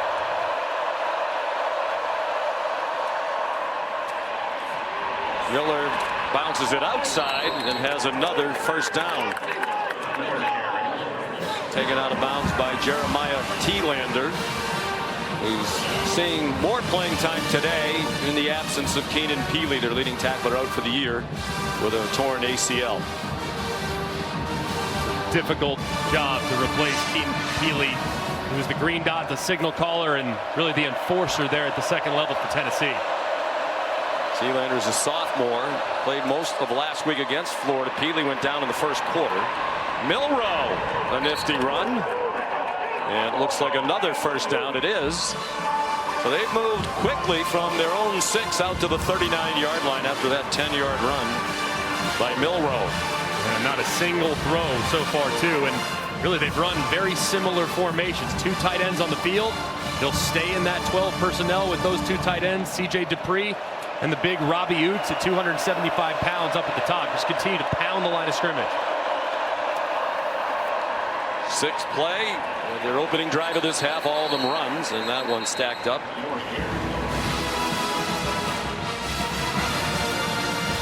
just as Haynes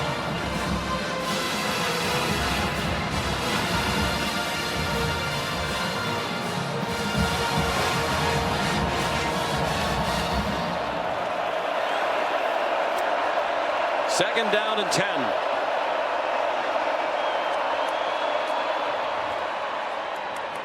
Seven straight runs. And Haynes again, he gets 5. He's averaged 6.4 per carry for the year.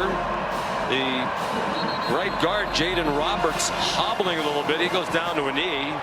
And I don't think this is one of those injuries you're questioning, because why would you go down right now with your team with some momentum on offense?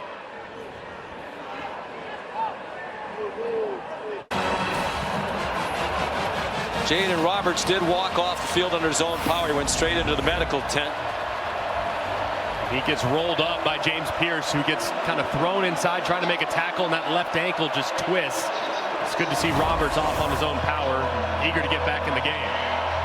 Gino Vandemark, a transfer from Michigan State, is in. He's played as a backup in all 6 games so far this year. Third down and 5. 8th straight run, comes up a yard short. Andre Turrentine, the safety, transfer from Ohio State, with the big stop. So Kalen DeBoer going with his guts, going to punt on 4th down and 2 from just shy of midfield.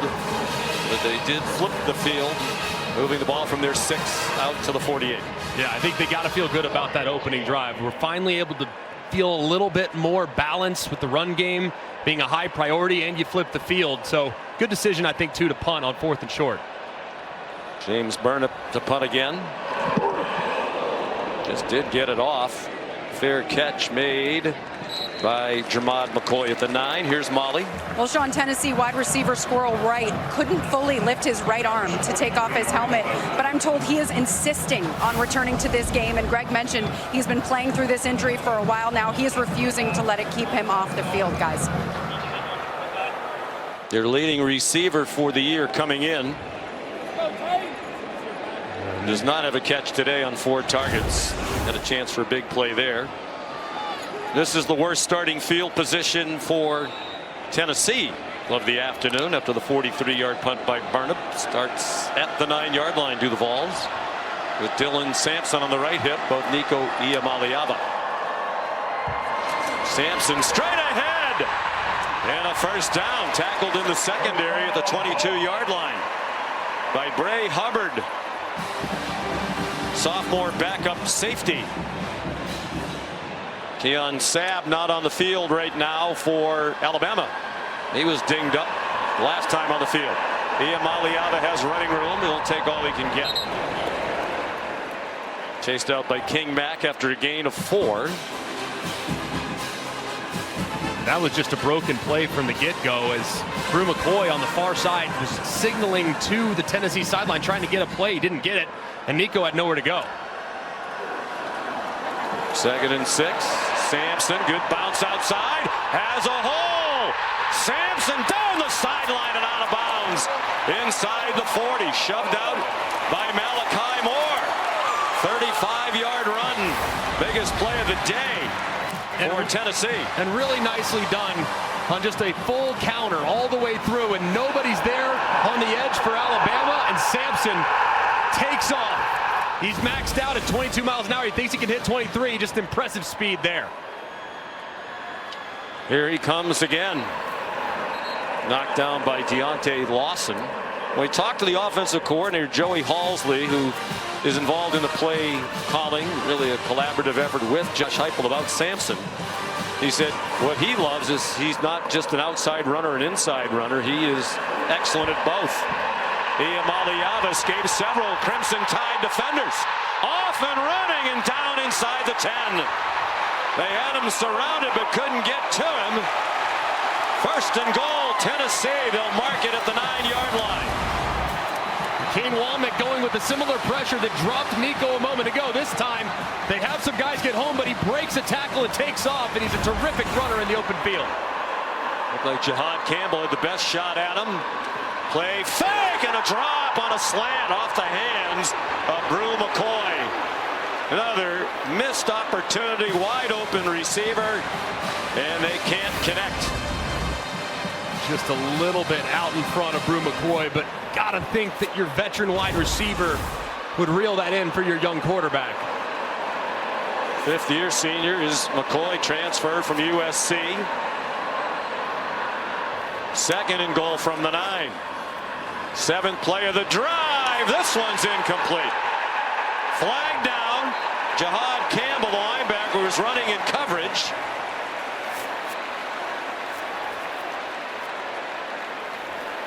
Pass interference, defense number 11.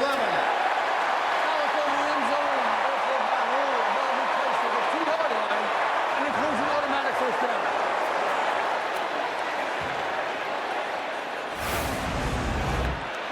In a difficult spot to be in if you're Campbell, the linebacker, as Holden stays his full speed trying to beat him inside. He recovers nicely, but clearly grabs him around the waist as he crosses his face. So a good call by the official. He was Holden Stays. Holden Stays, transfer from Notre Dame. Here's Dylan Sampson. Touchdown, Tennessee.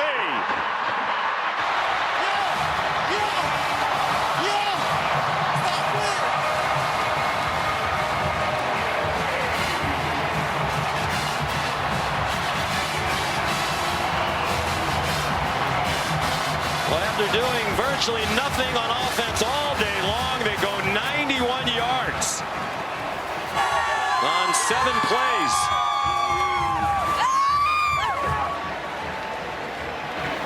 And now an extra point away from a tie. Max Gilbert. Sampson carried the ball on 6 of those 7 plays.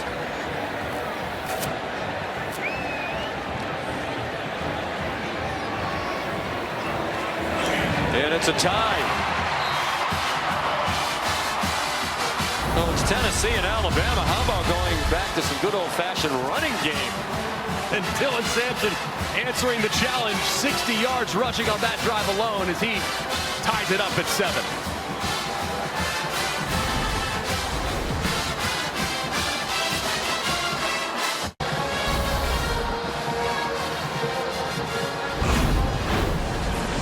Third Saturday in October, tradition that dates back to 1939. The rivalry goes back to 1901. There's the Taco Bell Live Más student section all season long. Student sections across the country competing to be the Taco Bell Live Más student section of the year. Download the Taco Bell app to learn more. Finally, something to cheer for. 91 yards in 7 plays. 6 of them were rushes. 5 for 51 on the drive for Sampson. And Iamaleava had the 27-yard run that got them down inside the 10. So we're tied at 7, 6.5 to go in the third quarter. In a very important game in the SEC with an eye toward the college football playoff. The Turbeville kickoff is a touchback. Here's our player check-in presented by Allstate. And one thing, Alabama's going to be committed to the run game, so they're going to get some one-on-ones with Ryan Williams. This is the one-on-one against Jermod McCoy. Look at the eyes from McCoy. Just incredible with his eyes. Plays the back shoulder beautifully. Intercepts the pass with one hand miraculously. Then Jalen learns from it. He looks the other direction at Ricky Gibson. Throws it perfectly. It's not as well covered, and it's resulted in a touchdown. So it's really more about players over plays, taking advantage of favorable matchups is what they're got to do in the passing game moving forward. Second possession of the half for Alabama. They had 7 straight runs on their opening possession. First pass of the half is complete. And it's Ryan Williams again for 13 yards. Jermod McCoy, Ryan Williams, that's been a battle all game long, and Ryan Williams with his 14th target. And his 7th catch. Nothing doing there. Jan Miller stopped by Caleb Herring. Listed as third-team defensive lineman. As we said, they go 3 deep across that 4-man defensive line. Really important for Jalen Milroe here to get half of this back. Make third down more manageable and get the ball out.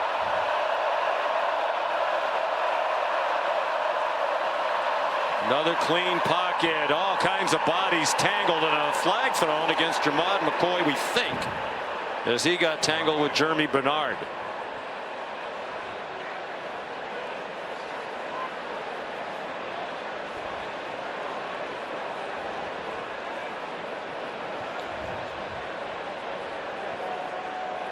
Pass interference, defense number 3. 15-yard penalty from the previous spot. Automatic first down. McCoy's a very physical corner, worked in press coverage, man coverage against Bernard. Bernard's trying to break it to the outside, and it's a pretty easy call there for the official. But at some point, Bama's going to take a shot. They really haven't tried anything downfield. At some point, it's coming, and that one looked like it might have a chance. Second pass interference call against the Volunteers today. From the 48 rather of Tennessee. Play action pass. Milroe wisely throws it away over the head of Jeremy Bernard. Tim Banks, the defensive coordinator, has been here all 4 years with Josh Heupel. Brought some pressure after Milroe's now 16 of 29 for 154. A touchdown and interception, and he's been sacked twice. There's Tim Banks on the right. That's the deep shot right there. I mean, they had it called. It was max protect, and yet you still don't have time to get it off. Tennessee, one of the best in the country with the pass rush, have allowed just 7 attempts over 25 yards. It's the second fewest in the country because of how fast they get home.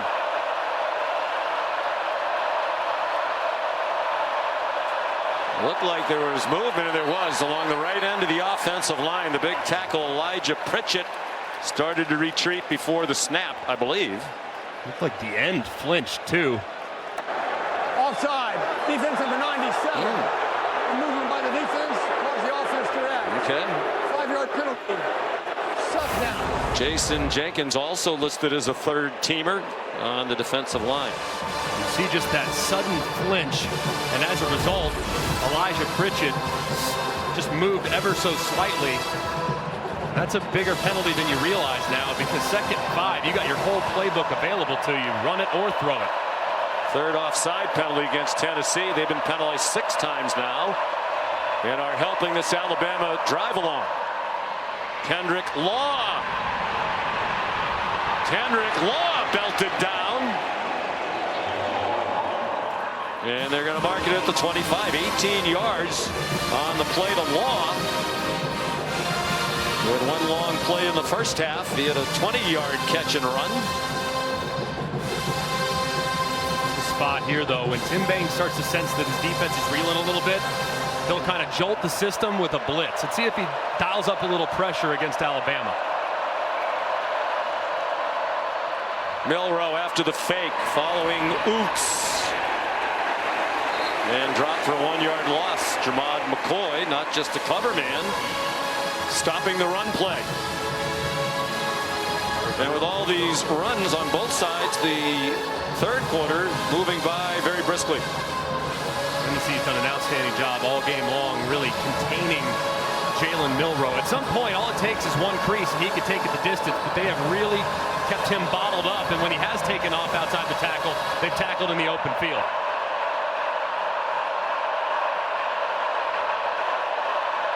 Second and 11. 4-man rush. All kinds of time. Open receiver and a first down. C.J. Dupree for a 12-yard gain. And there is a volunteer player down on the field, Jamad McCoy. And a timeout on the field with 4 minutes to go in the third quarter. Alabama driving in a 7-7 game.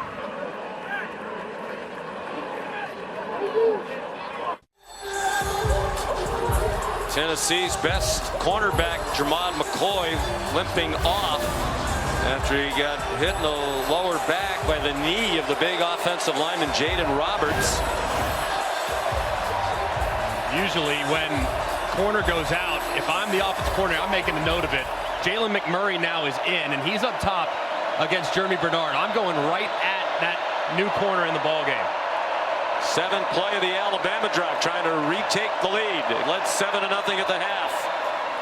Flip to Law, and he gets buried for a loss. Did well to hang on to the ball. Of course, if it hit the ground, it would have been an incomplete pass. Joshua Joseph's there for Tennessee. 3-yard loss. Great recognition by Joseph. This is a play that Alabama ran really early in the game and had a ton of success out the right side. That time, Joseph recognizes it and drops it for another lost yardage play. 4 receivers to Milroe's left. One of them, the running back Haynes, who went in motion toward the line. They throw to the single coverage side. Williams was being held for a moment. You can see his jersey being pulled by Ricky Gibson the third. That's the 15th target for Williams. He has a career high 7 catches today. I said it a moment ago, it might have gotten away with the tug of the jersey right there. Probably should have been holding on Ricky Gibson, but said got tacked that fresh corner. They moved Gibson to the other side, and they're just a play late where they could have had a big play. That's 100% a penalty. Matt Austin, our referee, in agreement. 3rd down and 13. Jamon McCoy back on the field. Milroe will try it again into a crowd and incomplete. Threw a 50-50 ball. And it was Ricky Gibson who had the coverage. The sophomore, another Alabama native from Trussville. And another ball thrown into jeopardy by Jalen Milroe. And it was a pretty good initial release by Ryan Williams, but he kind of stumbles as he gets beyond Gibson, who eventually catches back up and has it well defended. So there's Nicholson, who tried what would have been a career-long 54-yarder in this direction and hit it fat in the first half. This is to put them back on top. 35-yarder. And Alabama leads 10-7.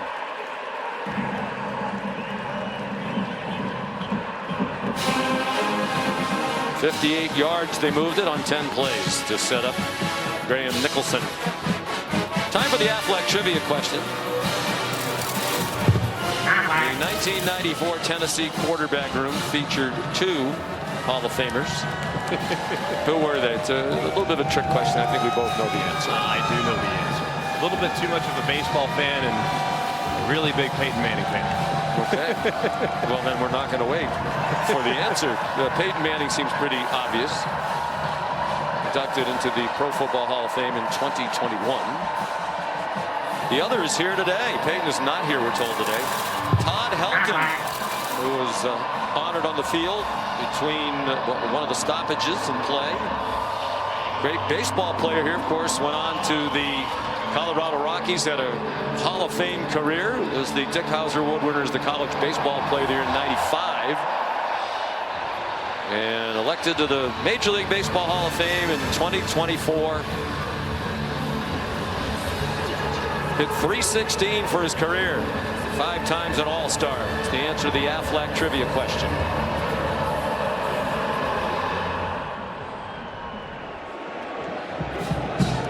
Kickoff from Connor Talty is a touchback.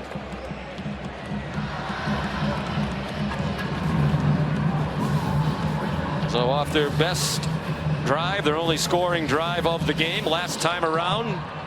Will they go back and lean heavily on the run on this possession, starting from their own 25? I think you have to. And Sampson, once he starts to kind of smell blood in the water, that's when he really gets going. And this offensive line started to open up some holes. I'd expect them to continue to really lean on the run game. A collision out wide in front of the Alabama sideline has the fans oohing and eyeing. King Mack is down on the field for Alabama. Kalen DeBoer is out on the field hollering at the official nearest him and now at a couple of others.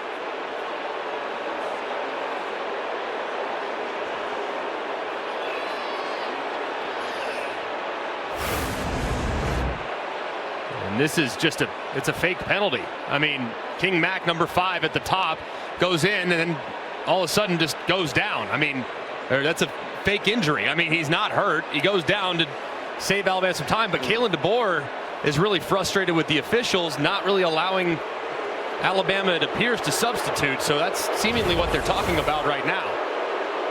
Well, college football needs to do something about this. You know, the fake injury thing is an epidemic.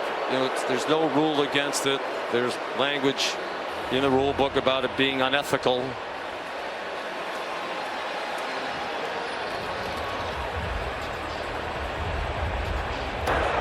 No substitution. Defense. They're left the field, re-entered. 5-yard penalty. Remains first down. Well, that's a bizarre play. Let's bring in Matt Austin, see if he can provide some clarity. Matt, what do you think happened here? I think he's saying he should have been able to substitute. And Kalen DeBoer, a pretty mild-mannered guy ordinarily, has had enough of the explanations from this officiating crew. Matt, what do you think?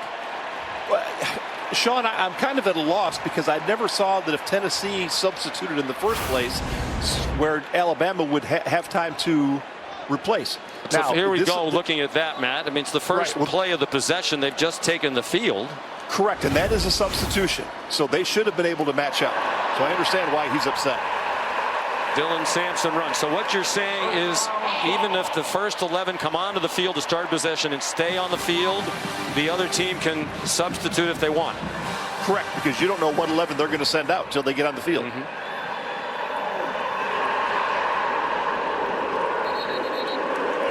So after a 13-yard gain on first down, a catch by Brew McCoy with a short one to the 41-yard line.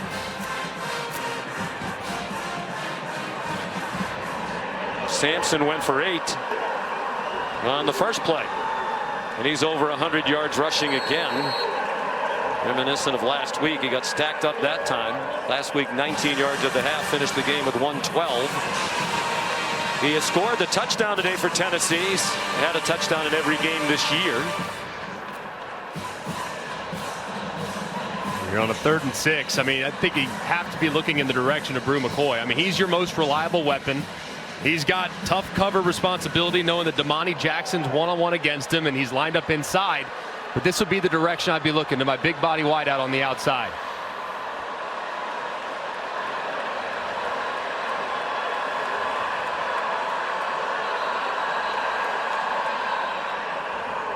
Timeout called by Tennessee. The play clock about to wind down. This will be a 30-second timeout. Probably a good timeout there by Josh Heupel too. Looked like blitz pressure. So get your quarterback feeling more comfortable about it. Well, I'll go back to that substitution situation and the penalty called, 12 men on the field, and bring Matt Austin back in. So they did have the right to substitute. I guess the question I would have when we saw men running on and off and on and off, Matt, is how much do they need to be allowed in terms of substituting? How long could this go? How many people can you send on and off?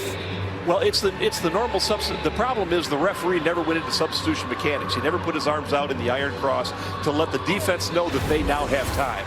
So the coach was upset. He knows he should have had time to substitute.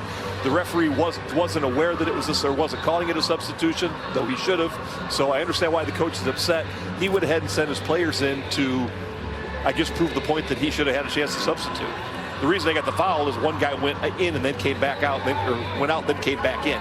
You can't do that. I understand the frustration too. I mean, Kalen DeBoer is not usually a guy that's overwhelmingly animated unless he knows for sure that he is right. And I believe, like Matt said, that was poor mechanics by the officiating crew. You know, he's upper Midwest nice from South Dakota. Remember, both of these coaches are natives of South Dakota. The only two FBS head coaches of the 134 who are from South Dakota. Kalen is 49. He'll be 50 this week. He's 3 years older than Heupel. Long throw down the field. Caught! Dante Thornton Jr. down to the 2. With the freshman Jalen Mbakwe in coverage. A 61-yard play. They'll mark it at the 3. Tennessee hurrying to the line. Without substituting, so no substitutions by Alabama. And they'll hand it off here.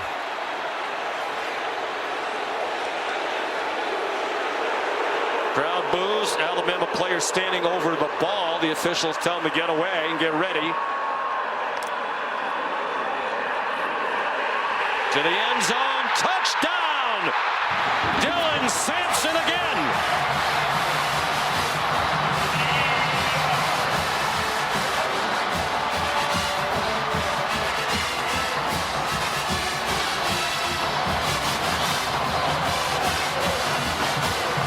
Tennessee leads for the first time today with a minute to go in the third quarter. Both touchdowns by Sampson, who now has 17 rushing touchdowns, adding to his SEC lead. He was 2 behind the national leader starting today. Ashton Jeanty of Boise State, the Heisman frontrunner. The extra point by Max Gilbert gives the Vols a 4-point lead. The offense was in the witness protection program in the first half. It has come to life here in the third quarter. Well, they've been close on so many deep balls for the last few weeks, and they finally get one. Third down, 2 to take a chance and throw a low percentage throw down the field. That is a big-time throw from Nico Iamaleava, and so much trust from his coach, allowing him to do it. They pay it off a moment later with another big touchdown for Dylan Sampson, who just lives in the end zone, and Rocky Top is blaring here in Neyland Stadium. Sampson had 15 rushing touchdowns through the first 6 games. That was the most in SEC history through the first 6 games of a season. He's added 2 more.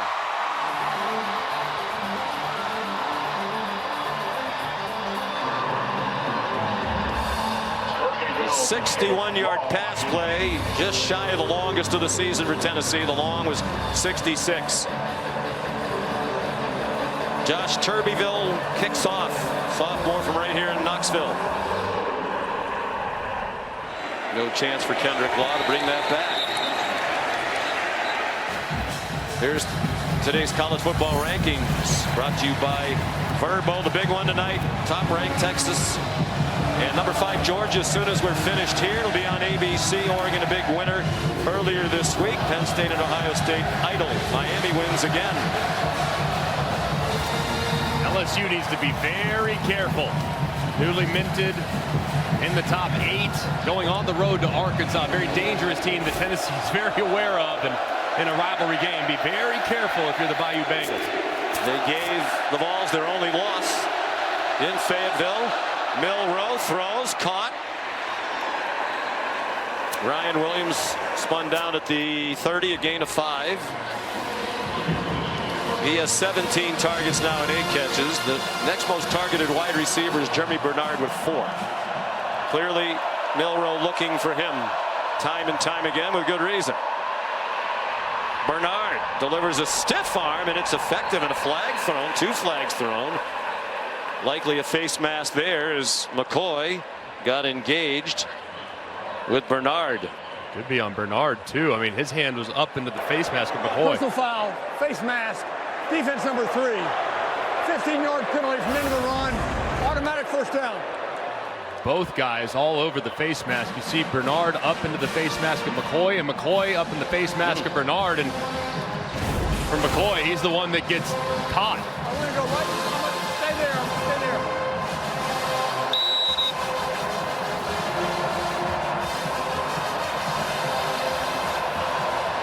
So the ball goes to the 48-yard line of Tennessee. Final 20 seconds of the third quarter.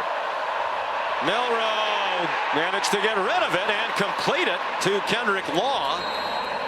And they got 3 when it looked like it might be a sack. A tremendous play by Jalen Milroe. I mean, the right side of his offensive line, Elijah Pritchett. What a tough situation having to block one of the best players in America, James Pierce, one-on-one. Milroe somehow has enough strength to be able to get rid of the football to preserve a little bit of field position. Milroe's pretty strong, 6'2", 225. Our presentation of college football on ABC will return after this message and a word from our ABC stations.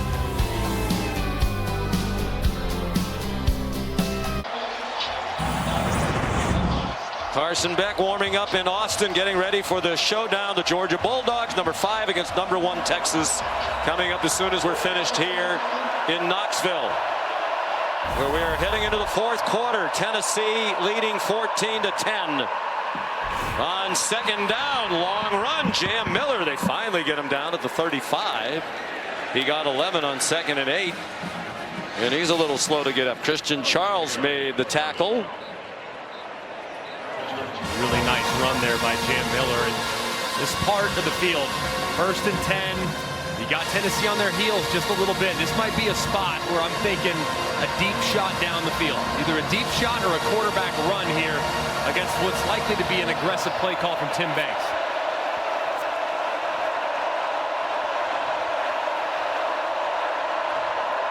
Play fake by Milroe. Throws, open receiver. Jeremy Bernard inside the 10. Chased out by Andre Turrentine. 1st and goal at the 7 after a gain of 28.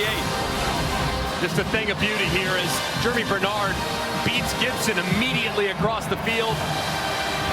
Really well executed, well designed, and a great throw. Poised to take the lead, and they do. A walk-in touchdown for Justice Haynes. Fucking go! Fucking go! Let's go! 7-yard run. Bama back up by 2 with the extra point to come. What an answer by Alabama. Just a tremendous job by the left side of the offensive line. Caden Proctor just walling things down. A nice cut by Justice Haynes to go right behind his tackle. And he walks into the end zone. Just a tremendous answer from the Tide in hostile environment after Tennessee just took the lead. Tennessee went 75 yards in 5 plays to take the lead. Alabama goes 75 in 6 plays to take the lead back. And the Graham Nicholson extra point makes it a 3-point edge. Who took the lid off the end zone? Yeah, they did. I mean, there was a brick wall across the goal line. It was the 4th straight game in which Alabama has trailed in the 4th quarter. Over the last 15 years, their winning percentage when trailing entering the 4th quarter is .517. They're 15 and 14 in those situations. Of course, that's not a lot of times trailing going into the 4th quarter. But when you have a dynasty team during those years, you're going to have the lead most of the time, but they can do it. That right there, though, that was Jalen Milroe making a couple of great throws. The protection being rock solid, and then paying it off with the run game at the end. That was just about as calm and as cool as things can possibly be when it felt like the roof was going to come off this place after the touchdown. Well, the first half wasn't very pretty, and it was 7-0 Alabama at the break, but this is now shaping up like another 3rd Saturday in October classic. 107th meeting all time. Alti's kickoff is short. Fair catch made by Cameron Seldon. The next stop on the F1 schedule is the U.S. Grand Prix and the Circuit of the Americas in Austin, Texas. Tomorrow at 3 p.m. right here on ABC and the ESPN app. P-race coverage begins at 1:30. I was watching Game Day from Austin this morning. They pointed out that the race is only about 12 miles away from the stadium there. Well, knowing Austin traffic, that's about 2 hours in the car. Well, if you're in one of those cars, though, you'll get there very quickly. Brew McCoy chased out by Jalen Mbakwe. They got 8 on 1st down. You have to wonder if that deep ball that Nico Iamaleava just hit, if that's opened up something with him on the downfield throws. He's going downfield, wide open receiver, and he overthrew him again. It was Brew McCoy, who just had his 6th catch of the day for 80 yards on the previous play. Boy, when he's missed high over and over again deep. Man, I love the play call by Heupel too. 3rd, 2nd and short, you get a nice gain on 1st down, and you just miss the seam. That's one that, man, you would just hope that McCoy would be able to maybe jump up and try to make a play on it. Man, that's one your quarterback just can't miss. 3rd down and 2, a big play here. Deshaun Bishop gets the 1st down with a 3-yard gain. Speaking of game day, I heard your former coach Nick Saban on game day this morning say when he coached Alabama, the Tennessee game was their biggest rivalry game. Bigger to the players than Auburn. Deep throw and an incomplete pass through the hands of Brazel. Not sure he could have caught it in bounds. That surprised me. He said that never had to get the players up for Tennessee. That wasn't always the case for Auburn. Well, Tennessee is one that, I mean, is so big as players. It's so big for the fan bases, too. I mean, especially those that live in North Alabama, South Tennessee. It's just a massive rivalry, and one that's with such a storied history. And it's a treat. It's a privilege to have a chance to have played in it 5 times. It really is. 2nd and 10. I did also, with the remote watch you on SEC Nation this morning. Here's Nico Iamaleava.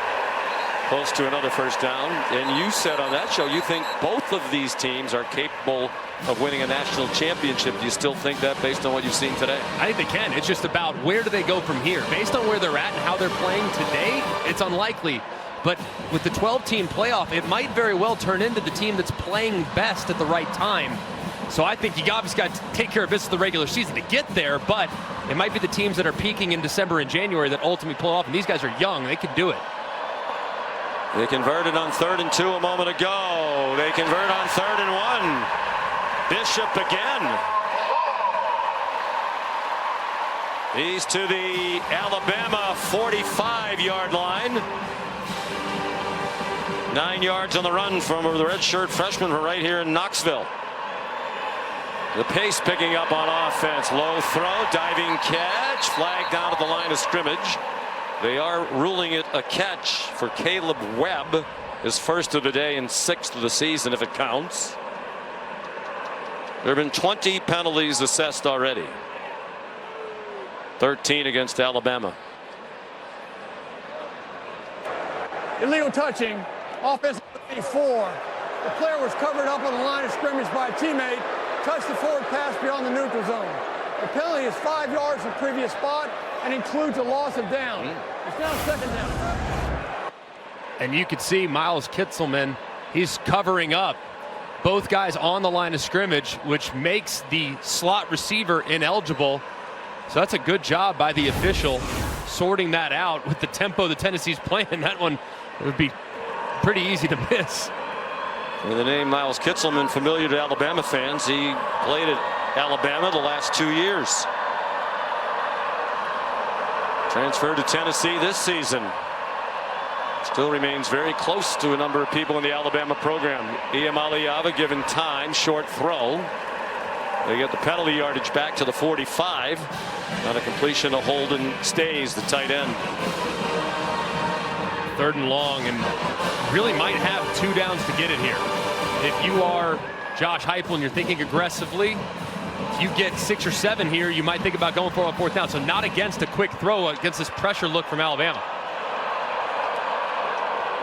Option look. Big play for Bishop. And a flag thrown at the end of it. It's a first down, at least for the moment. Domani Jackson tripped him up. 18-yard run. It looked like there might have been a hold on the perimeter from one of the wide receivers for Tennessee, Chris Brazel. Holding offense number 17. 2-yard penalty.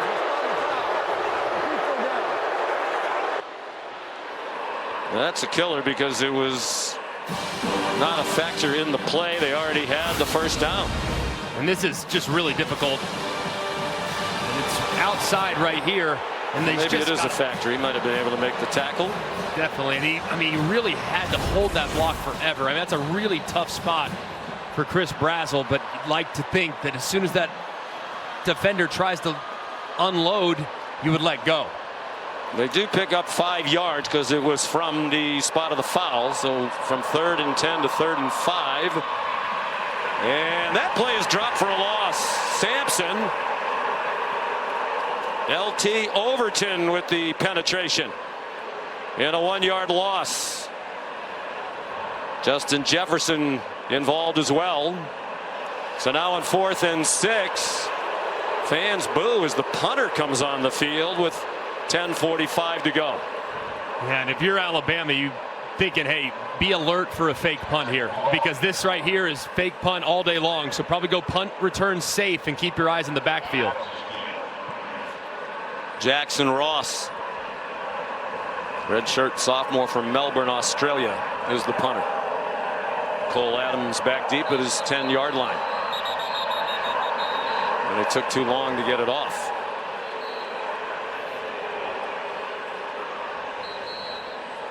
And these coaches are wearing out the nearest officials to them. Offense, 5-yard penalty. Remains 4th down. Josh Heupel's been in the ear of the line judge Chuck Rice as that was being adjudicated. Now them just ran on a whole new set of bodies getting their punt return unit on as opposed to their defense. 23 penalties combined.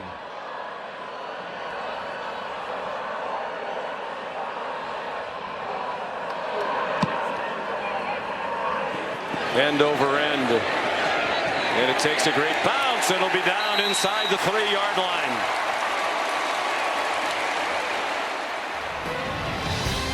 William right down there to down it. Nice punt by Jackson Ross. You're watching the SEC on ABC, presented by Burger King.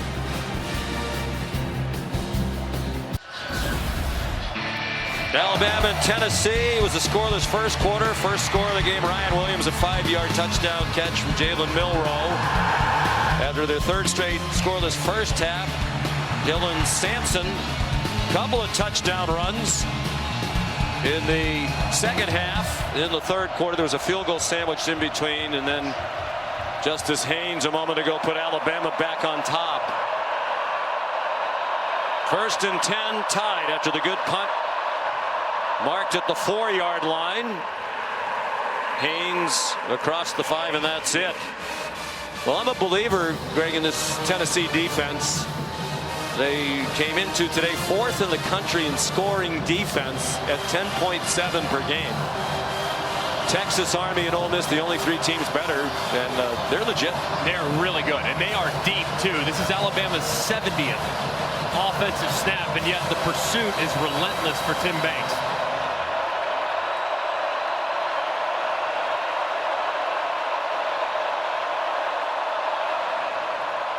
Alabama with the ball in a 3-point lead. Milroe dives forward to the 8-yard line.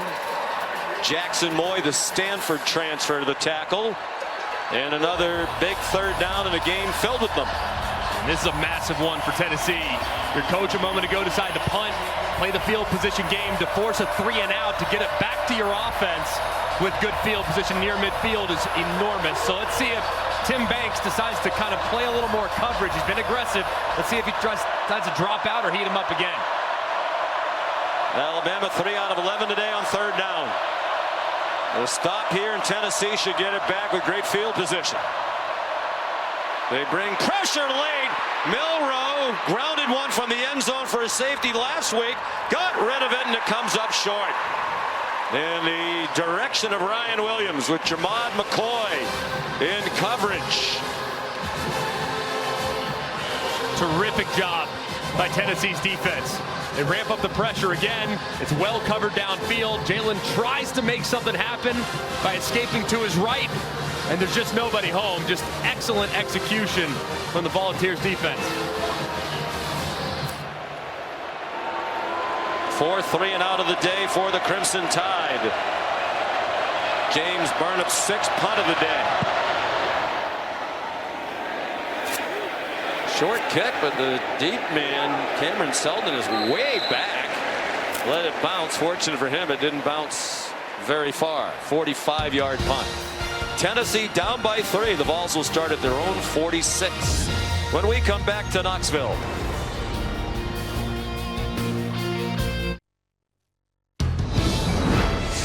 The SEC on ABC is presented by Burger King. You rule. Dylan Sampson, 2 touchdown runs, but it's Alabama on a score by Haynes with a 3-point lead, 8:35 to go. Sluggish, to be kind, first half offensively for both teams. Alabama had the only touchdown on a Ryan Williams catch. There have been 23 penalties, but if you're striving for the positives, Alabama's had only 3 in the second half. Only 23? Like more at times. I feel like I was watching the Monday Night Football game the other day. I thought that was a lot, but I think we've surpassed the total number of flags that crew threw. Dylan Sampson, the running back. He's been a big part of the improved offense. Iamaleava kept it and slid to the 49-yard line of Alabama with a 5-yard pickup. This is the second best starting field position of the game for Tennessee. I think if you're Tennessee, you stay committed to the run game. And I think now Nico's factor as well. Running out of time and a low throw out in the flat for Sampson. Jeremiah Alexander brought some pressure. 3rd and 5. You're kind of in a bit of a tweener down here. Really 2 options for Josh Heupel. You can run the ball with Sampson. I think kind of like that too. Had a lot of room to the outside, or you throw it in the direction of Brew McCoy because he's your most reliable weapon, and he's had a very productive 3rd down run here to start the second half. He's lined up at the bottom of the screen. I'm a little surprised 2nd and 5 they didn't stick with the run, which has worked so well in the second half. Up to 186 rush yards for the game now. Fake one way, throw the other, and it's too far out in front of his receiver, but there are flags down. Intended for Brazel. Delmonte Jackson had the coverage. Crowd thinks there was a hold around the 30-yard line, and they are going to be correct. Holding, offense, defense, excuse me, number 10. 10-yard penalty, previous spot, automatic first down. Well, Ken Williamson's allowed to be off target once when he's had to call this many penalties. 14 for an even 100 yards now against Alabama. They're at the 39-yard line. Max Gilbert is a freshman, redshirt freshman field goal kicker. He's missed only 2 all year, but both from 53 yards. One of those today. Dylan Sampson spins down at the 32-yard line. Quay Rousseau made the tackle. 18 carries, 113 for Sampson. And there's Gilbert getting ready should he be called upon. Sampson again. First down Tennessee at the 21-yard line. Mr. Iamaleava loves it. It's rinse and repeat for Josh Heupel at Tennessee. I mean, they have Alabama on their heels. Hands are on the hips of some of these defenders. The run game is really starting to click. They got to stay committed to it. Sampson patiently waiting for something to emerge. They had 44 rushing yards at the half. With that carry, they're up to 208 now for the game. Blown tire for Sampson. You know, the way they hurry up and spread you out, I think the perception of Josh Heupel's team has been that they're a passing team. But this is a head coach 6 years in a row. His teams have rushed for 2,000 yards or more every season. Yeah, they run it religiously, and then they set you up with the big play downfield. It's very difficult offense to defend. As Kane Womack said, they spread you out sideline to sideline, really to run the ball. Sampson again. You're going nowhere, says Tim Keenan. Sellout crowd here, 101,915. One of the great venues in all of college football. The 6th largest stadium hosting college football in the country. Michigan, Penn State, Ohio State, Texas A&M, LSU, the only with stadiums bigger than this one.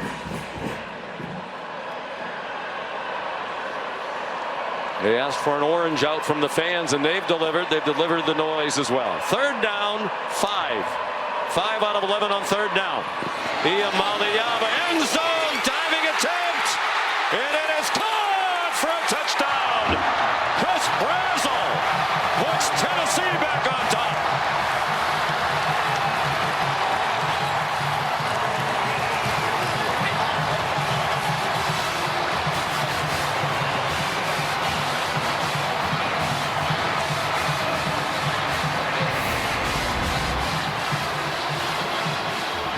What an effort by Brazel. The ball is perfectly placed. Does he secure it? Looks like he does. Ball's in the air. Got both hands on it. Ball moving just a hair, but I think he's got firm control as he goes to the ground. I agree with you. Just a tremendous catch by Brazel. transfer from Tulane. Third team All-American Athletic Conference last year when he caught 44 balls at 5 touchdowns. This will be his biggest catch as a Tennessee Vol if it stands.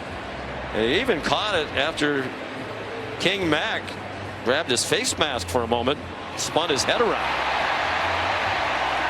Unbelievable. But to your point, hands under the ball as he goes to the ground. And what makes me think, and there's a face mask grab. What makes me think it's a catch too is the official, the back judge on the back line. He has that view of it, and he deemed it a touchdown. And I think it's going to stand. After review, the ruling on the field stands. Touchdown.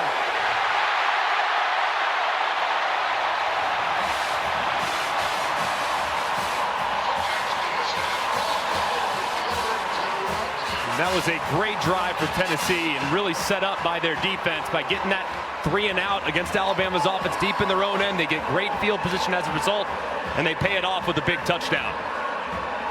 I think Josh Heupel's pregame talk next week before Kentucky is going to say, let's treat the first quarter like it's the third quarter. Tale of 2 different teams, first half to second, week after week. Razzle the catch.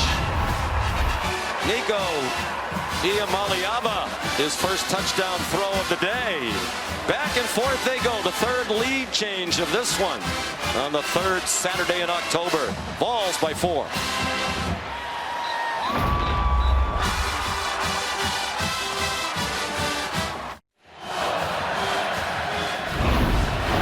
You're watching the SEC on ABC. One of the great rivalries in college football, Alabama and Tennessee, for the 107th time over 123 years. Tennessee didn't score in the first half. They've scored touchdowns on 3 of their last 4 possessions. They've missed 2 field goals today, both long ones. Josh Turbeville, the kickoff, will go for a touchback coming up next. And a tough act to follow, even though it's #1 Texas and Quinn Ewers against Georgia. The Horns and the Bulldogs. Who do you like in that one? You know what's everything says Texas, everything, which makes me think Georgia's going to pull off a ridiculous performance tonight. I think Georgia goes in there and steals one, shockingly. Can Alabama respond again? Not much on first down. Justice Haynes, the ball carrier, and a 1-yard gain. Omari Thomas there for the Tennessee defense. Alabama lines up quickly. Tennessee still milling around. 5.5 minutes to go.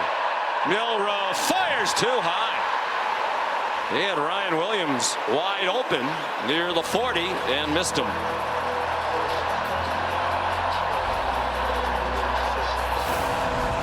Just a big miss there by Milroe. I mean, Williams is open over the middle, and he's got plenty of space. You just got to drop that in there and allow your receiver to work. And a big third down now for Tennessee. This ferocious pass rush.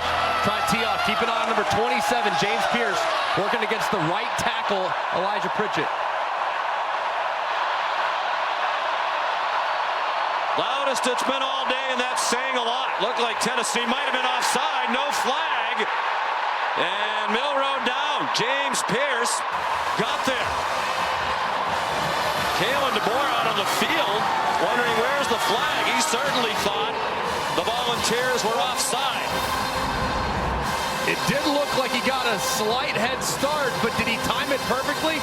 Man, it looks like he's just barely in the neutral zone. It's a bang-bang play. One, I think you could call it. You could also leave it in your pocket. Very close.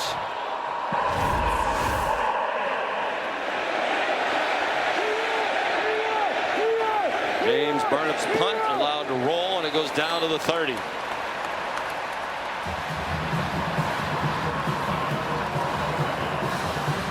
The snapper Neveland Hibbett down that 48-yard punt.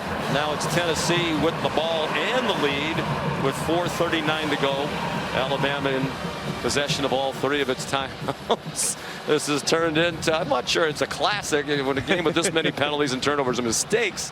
But for excitement value, it's pretty hard to beat. It is, and this rivalry just never fails to. It always delivers. I just love this game so much. But right now, Alabama's on their heels, and Tennessee's run game here in the second half, behind Dylan Sampson and this offensive line, have really gotten going. Nearly 100 yards a second half alone. So Bama's got to stop the run here to give their offense another chance.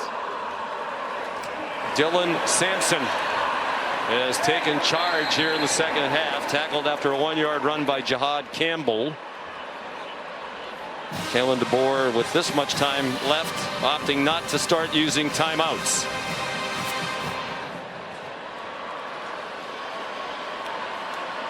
Got to think, too, if I'm Tennessee, I'd rather run it between the tackles. That's where Dylan Sampson makes most of his hay, and use some counteraction, but I want to hit it downhill so his speed and power can be emphasized, and you can maybe run through some fatigued defenders. Up to 129 yards rushing for Sampson. He had 35 at the half.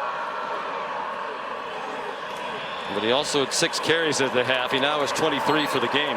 Deontay Lawson stopped him. And again, Kalen DeBoer is going to let the clock roll. Big decision here, too, from Josh Heupel. Do you opt to give it to your quarterback, who hasn't made a ton of starts, it's a 7th career start, throw it in a critical 3rd and long, or do you hand it off again and trust your offensive line and run game and your defense here on a pivotal 3rd down? 6 out of 12 on 3rd down. It's a middle screen, and dropped immediately is the tight end, Ethan Davis. By Bray Hubbard, a stop, a 3-and-out forced by Kane Womack's defense. That is big time. I mean, this defense has taken a lot of heat in the last few weeks. Would you use any of your timeouts here? Not yet. No, I'd hang on to them. At this point, you never know. I mean, if your offense stalls again, you might need them to get off the field again. So I don't feel comfortable yet calling those timeouts. Here's Jackson Ross.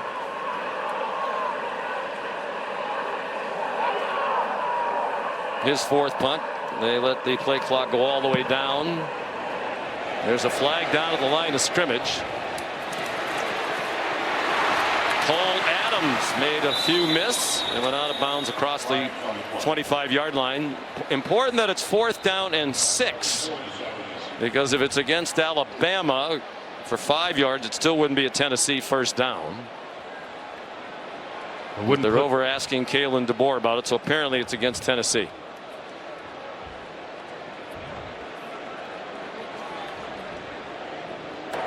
Illegal formation, offense, not enough players on the line of scrimmage. The 5-yard penalty will be enforced from the end of the return, 1st down.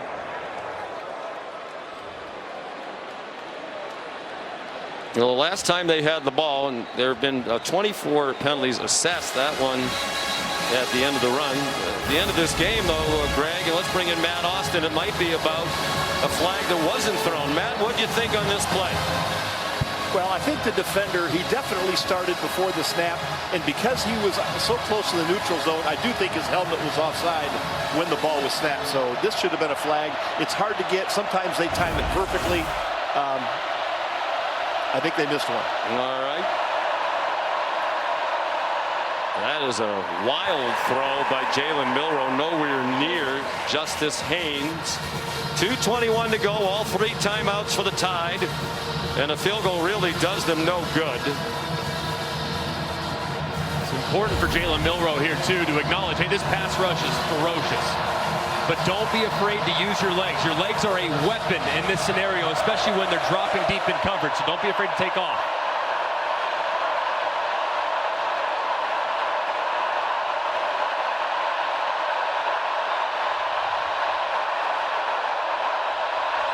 Play clock at 5.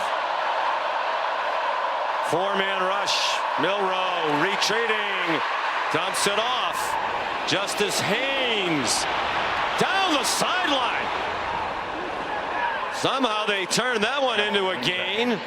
Out just shy of the line to gain. It'll be 3rd down and a little more than 1. And the 2-minute timeout will happen before they snap it again. 2 minutes to go, all 3 timeouts. Alabama still has 61 yards to cover, fighting the balls in this sellout crowd.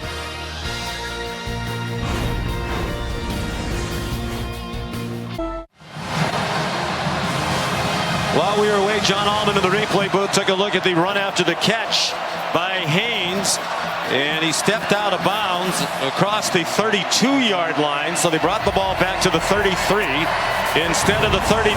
So instead of 3rd and 1, it's 3rd and 7 for Alabama, down by 4 at the 2-minute timeout. I think it's 4-down territory. 5-man rush, pressure up the middle, and it's dropped behind Kendrick Law. Tim Banks brought pressure, woofing after the play and some shoving. And there is the flag down back at the line of scrimmage. I don't think it was the post-play nonsense. There have already been 25 assessed penalties, which is the most you won't be surprised to know in an SEC game this year. And the most since 2019 when Auburn and LSU combined for 27 assessed penalties. After the play was over, personal foul, offense number 1. My goodness.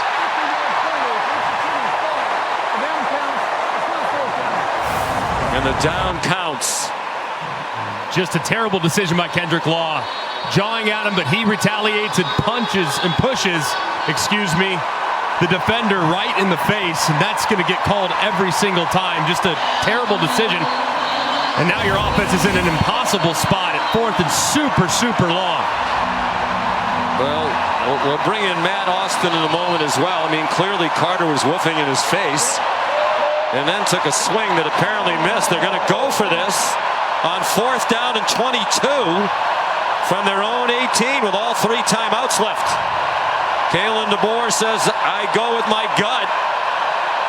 Play clock running down, under 5. And a timeout called by Tennessee.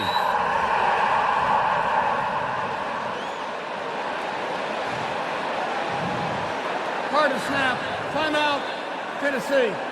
First timeout of the half. Matt, I would like to go back because that's a huge penalty, obviously. Instead of 4th and 7, it's 4th and 22. Clearly, Law shoves Carter, but it's after Carter gets right in his face. Please put 1 minute, 55 seconds. Thank you. What happened to taunting? Well, I certainly think in this case that offsetting fouls would have been appropriate. You're exactly right, Sean. He did get up. He did get right in his face. You don't know what he was saying. You don't know if it was actually taunting or not. But in this situation, because there was a retaliation, I would have liked to have seen him offset. Yeah. I would agree with you. That's a very tough one to throw, especially where clearly Carter was right in Law's face. He definitely was. But the decision here from Kalen DeBoer to go for it on 4th and 22. I mean, the percentage chance of you converting 4th and 22 as opposed to getting a 3-and-out defensively, what's better odds? The way the defense has played most of the night, I would kick it here as opposed to going for it in a low percentage probability. Analytics say go for it on 15 or less, kick it 16 or more. This is 22. But as we said, Kalen made a couple of decisions earlier this year based on analytics, didn't like it, felt bad about it after the fact. They bring pressure. It's a screen. It was a floater to Justice Haynes, and he does not get the first down. Got out across the 31, but needed the 40. Will Brooks there. They got 13 on 4th and 22. So now they desperately need 3 straight stops, use their timeouts, force a field goal try or a 4th down attempt by Tennessee, and hope they get the ball back one more time for a miraculous opportunity to win it or tie it. And this is just a critical error by the freshman Ryan Williams. He's got to go block. And if he blocks and gets a piece of that guy, Justice Haynes can bust to the outside and potentially pick it up. I mean, it's like Ryan Williams is going to sleep thinking he might throw it to him, and he just completely whiffs on the block, which allows Tennessee to rally up and make the play. That's just a critical mistake by the young freshman.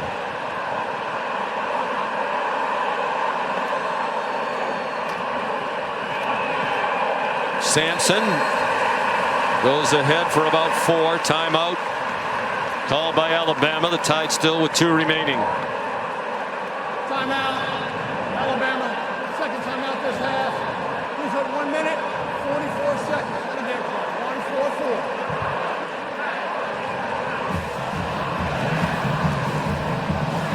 1:44. You would expect more of Sampson, would you not? I don't know how you could possibly justify giving it to anybody else. He did have the fumble earlier, but he's been your workhorse all game long. 16 second half carries, 100 yards in the second half. I think he absolutely has to touch it at least 2 more times on this drive.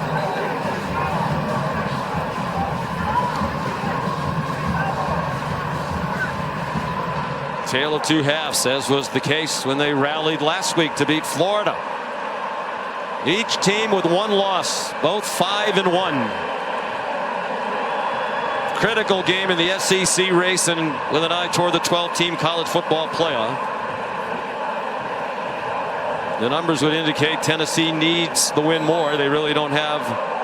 They don't have a win right now against the team that's currently ranked. NC State and Oklahoma were when they beat them, but not anymore. Oklahoma is fading fast. Sampson wrapped up. He got 2. And there will be a 3rd down and 4. Tim Keenan, in the middle of that defense, led the way. Alabama, their second of the half. Please put 1 minute, 40 seconds on the game clock. 1:40. This will be an interesting play call from Josh Heupel here. 3rd down and 4. You're already in field goal range. You're not going to take any unnecessary risks. But one thing that teams have used time and time again against Alabama this year has been the shovel pass. And that's something that Tennessee has used repeatedly over the years, and it's been very successful for them. I know it's a pass. I know you run the risk of it potentially being incomplete, but you also have a chance where you could crease it. So if you don't hand it off, I'd strongly consider the possibility of a shovel pass here if you're Tennessee's offense. And if they're stopped and it's 4th and short, it'll be interesting what Josh Heupel's decision would be. Would he go for it after Alabama has used its last timeout, or would he try to take a 7-point lead on the foot of the redshirt freshman kicker who's missed 2 long field goals today, both from 50 and beyond? 6 out of 13. The ball's on 3rd down today. 3 out of 5 in this quarter. The 1st down and it's ball game over. In all reality, and they don't get there. Good job by the Alabama defense. Malachi Moore, the safety up there. Timeout. 4th and 2. What are you going to do, Josh? Timeout. Alabama. 3rd and final timeout of the half. 30-second timeout. What would you do, Greg McElroy? I kick the field goal. I know my kicker has already missed 2 already, but the defense has been playing really, really good. Put them on the field and let your star pass rushers see if they can take over the game. So I kick it, see if you can make it a 7-point game, and then let your defense try to win it for you on the field. The analytics say go. And that's at 4th and 1 on the graphic. It's a long one. It's almost 2. Max Gilbert has had the 2 misses today from 50 and 53. But for the year, he's 11 for 11 inside of 50. And they are sending him on the field to make it a 7-point game. It'll be a 41-yard try.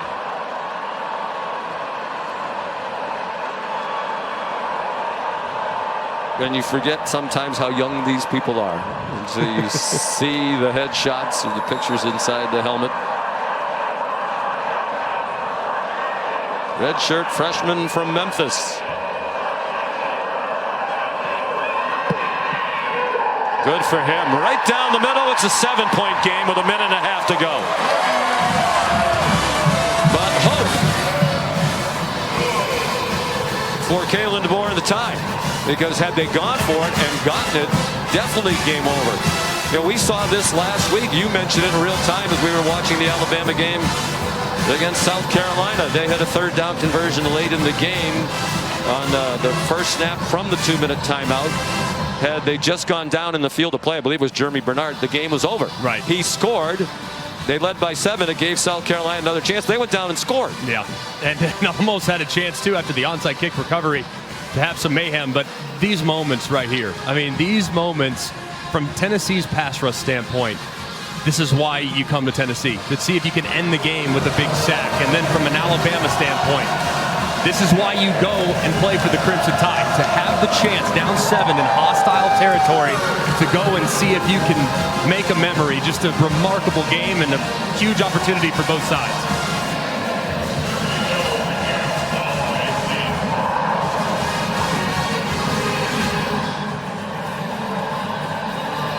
Turbeville almost always a touchback. You know he doesn't want to give Kendrick Law a chance to return one. Law would love to have a chance to do it after his costly post-play penalty.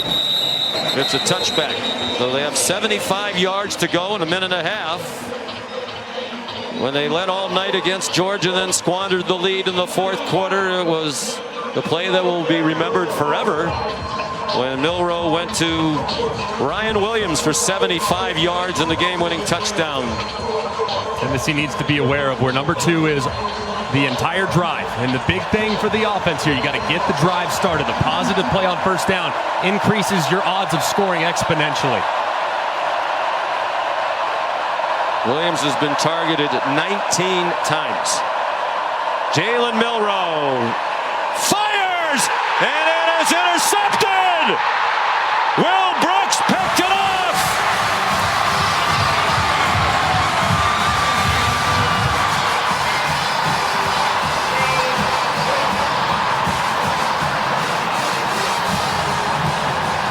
Second interception thrown by Milroe, and that one will wrap it up for Tennessee. A huge play by Will Brooks, the Birmingham, Alabama native. And Will Brooks' eyes are in the backfield the entire time. He sees it. He sees Jeremy Bernard crossing face, throws behind Bernard, and Brooks reels it in. It's a good pass rush as well. Just a big-time play by Brooks on the errant throw from Jalen Milroe. His second interception of the year. The first one he took back 85 yards for a touchdown in their rout of North Carolina State. So after the win against Georgia, when they were the talk of college football, rose up to number 1. A stunning loss to Vanderbilt, a very narrow and harrowing win at home against South Carolina, and now just their second loss in the last 18 meetings against Tennessee. They are lighting the cigars, as is the tradition in this rivalry. And apparently no age restrictions on that. Just a remarkably gutsy effort from Tennessee. Nothing going offensively in the first half. Finding something in the second half by way of Dylan Sampson getting going. Nico Iamaleava finally hits a couple throws downfield. And their defense all game long, just relentless pursuit of Jalen Milroe. So now Alabama with work to do going forward. And a much needed win for Tennessee to go to 6-1. They won't snap it again. Huge win for Josh Heupel in his 4th season here in Knoxville. And some of the fans coming out onto the field.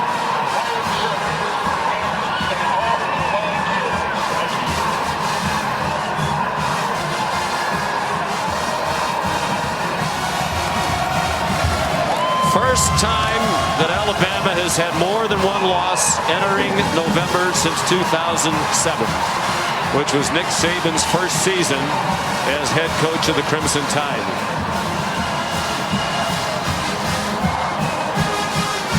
Coming up next, we are just getting started, friends. Number 5, Georgia. Number 1, Texas. They have a tough act to follow. Final score, Tennessee 24 and Alabama 17.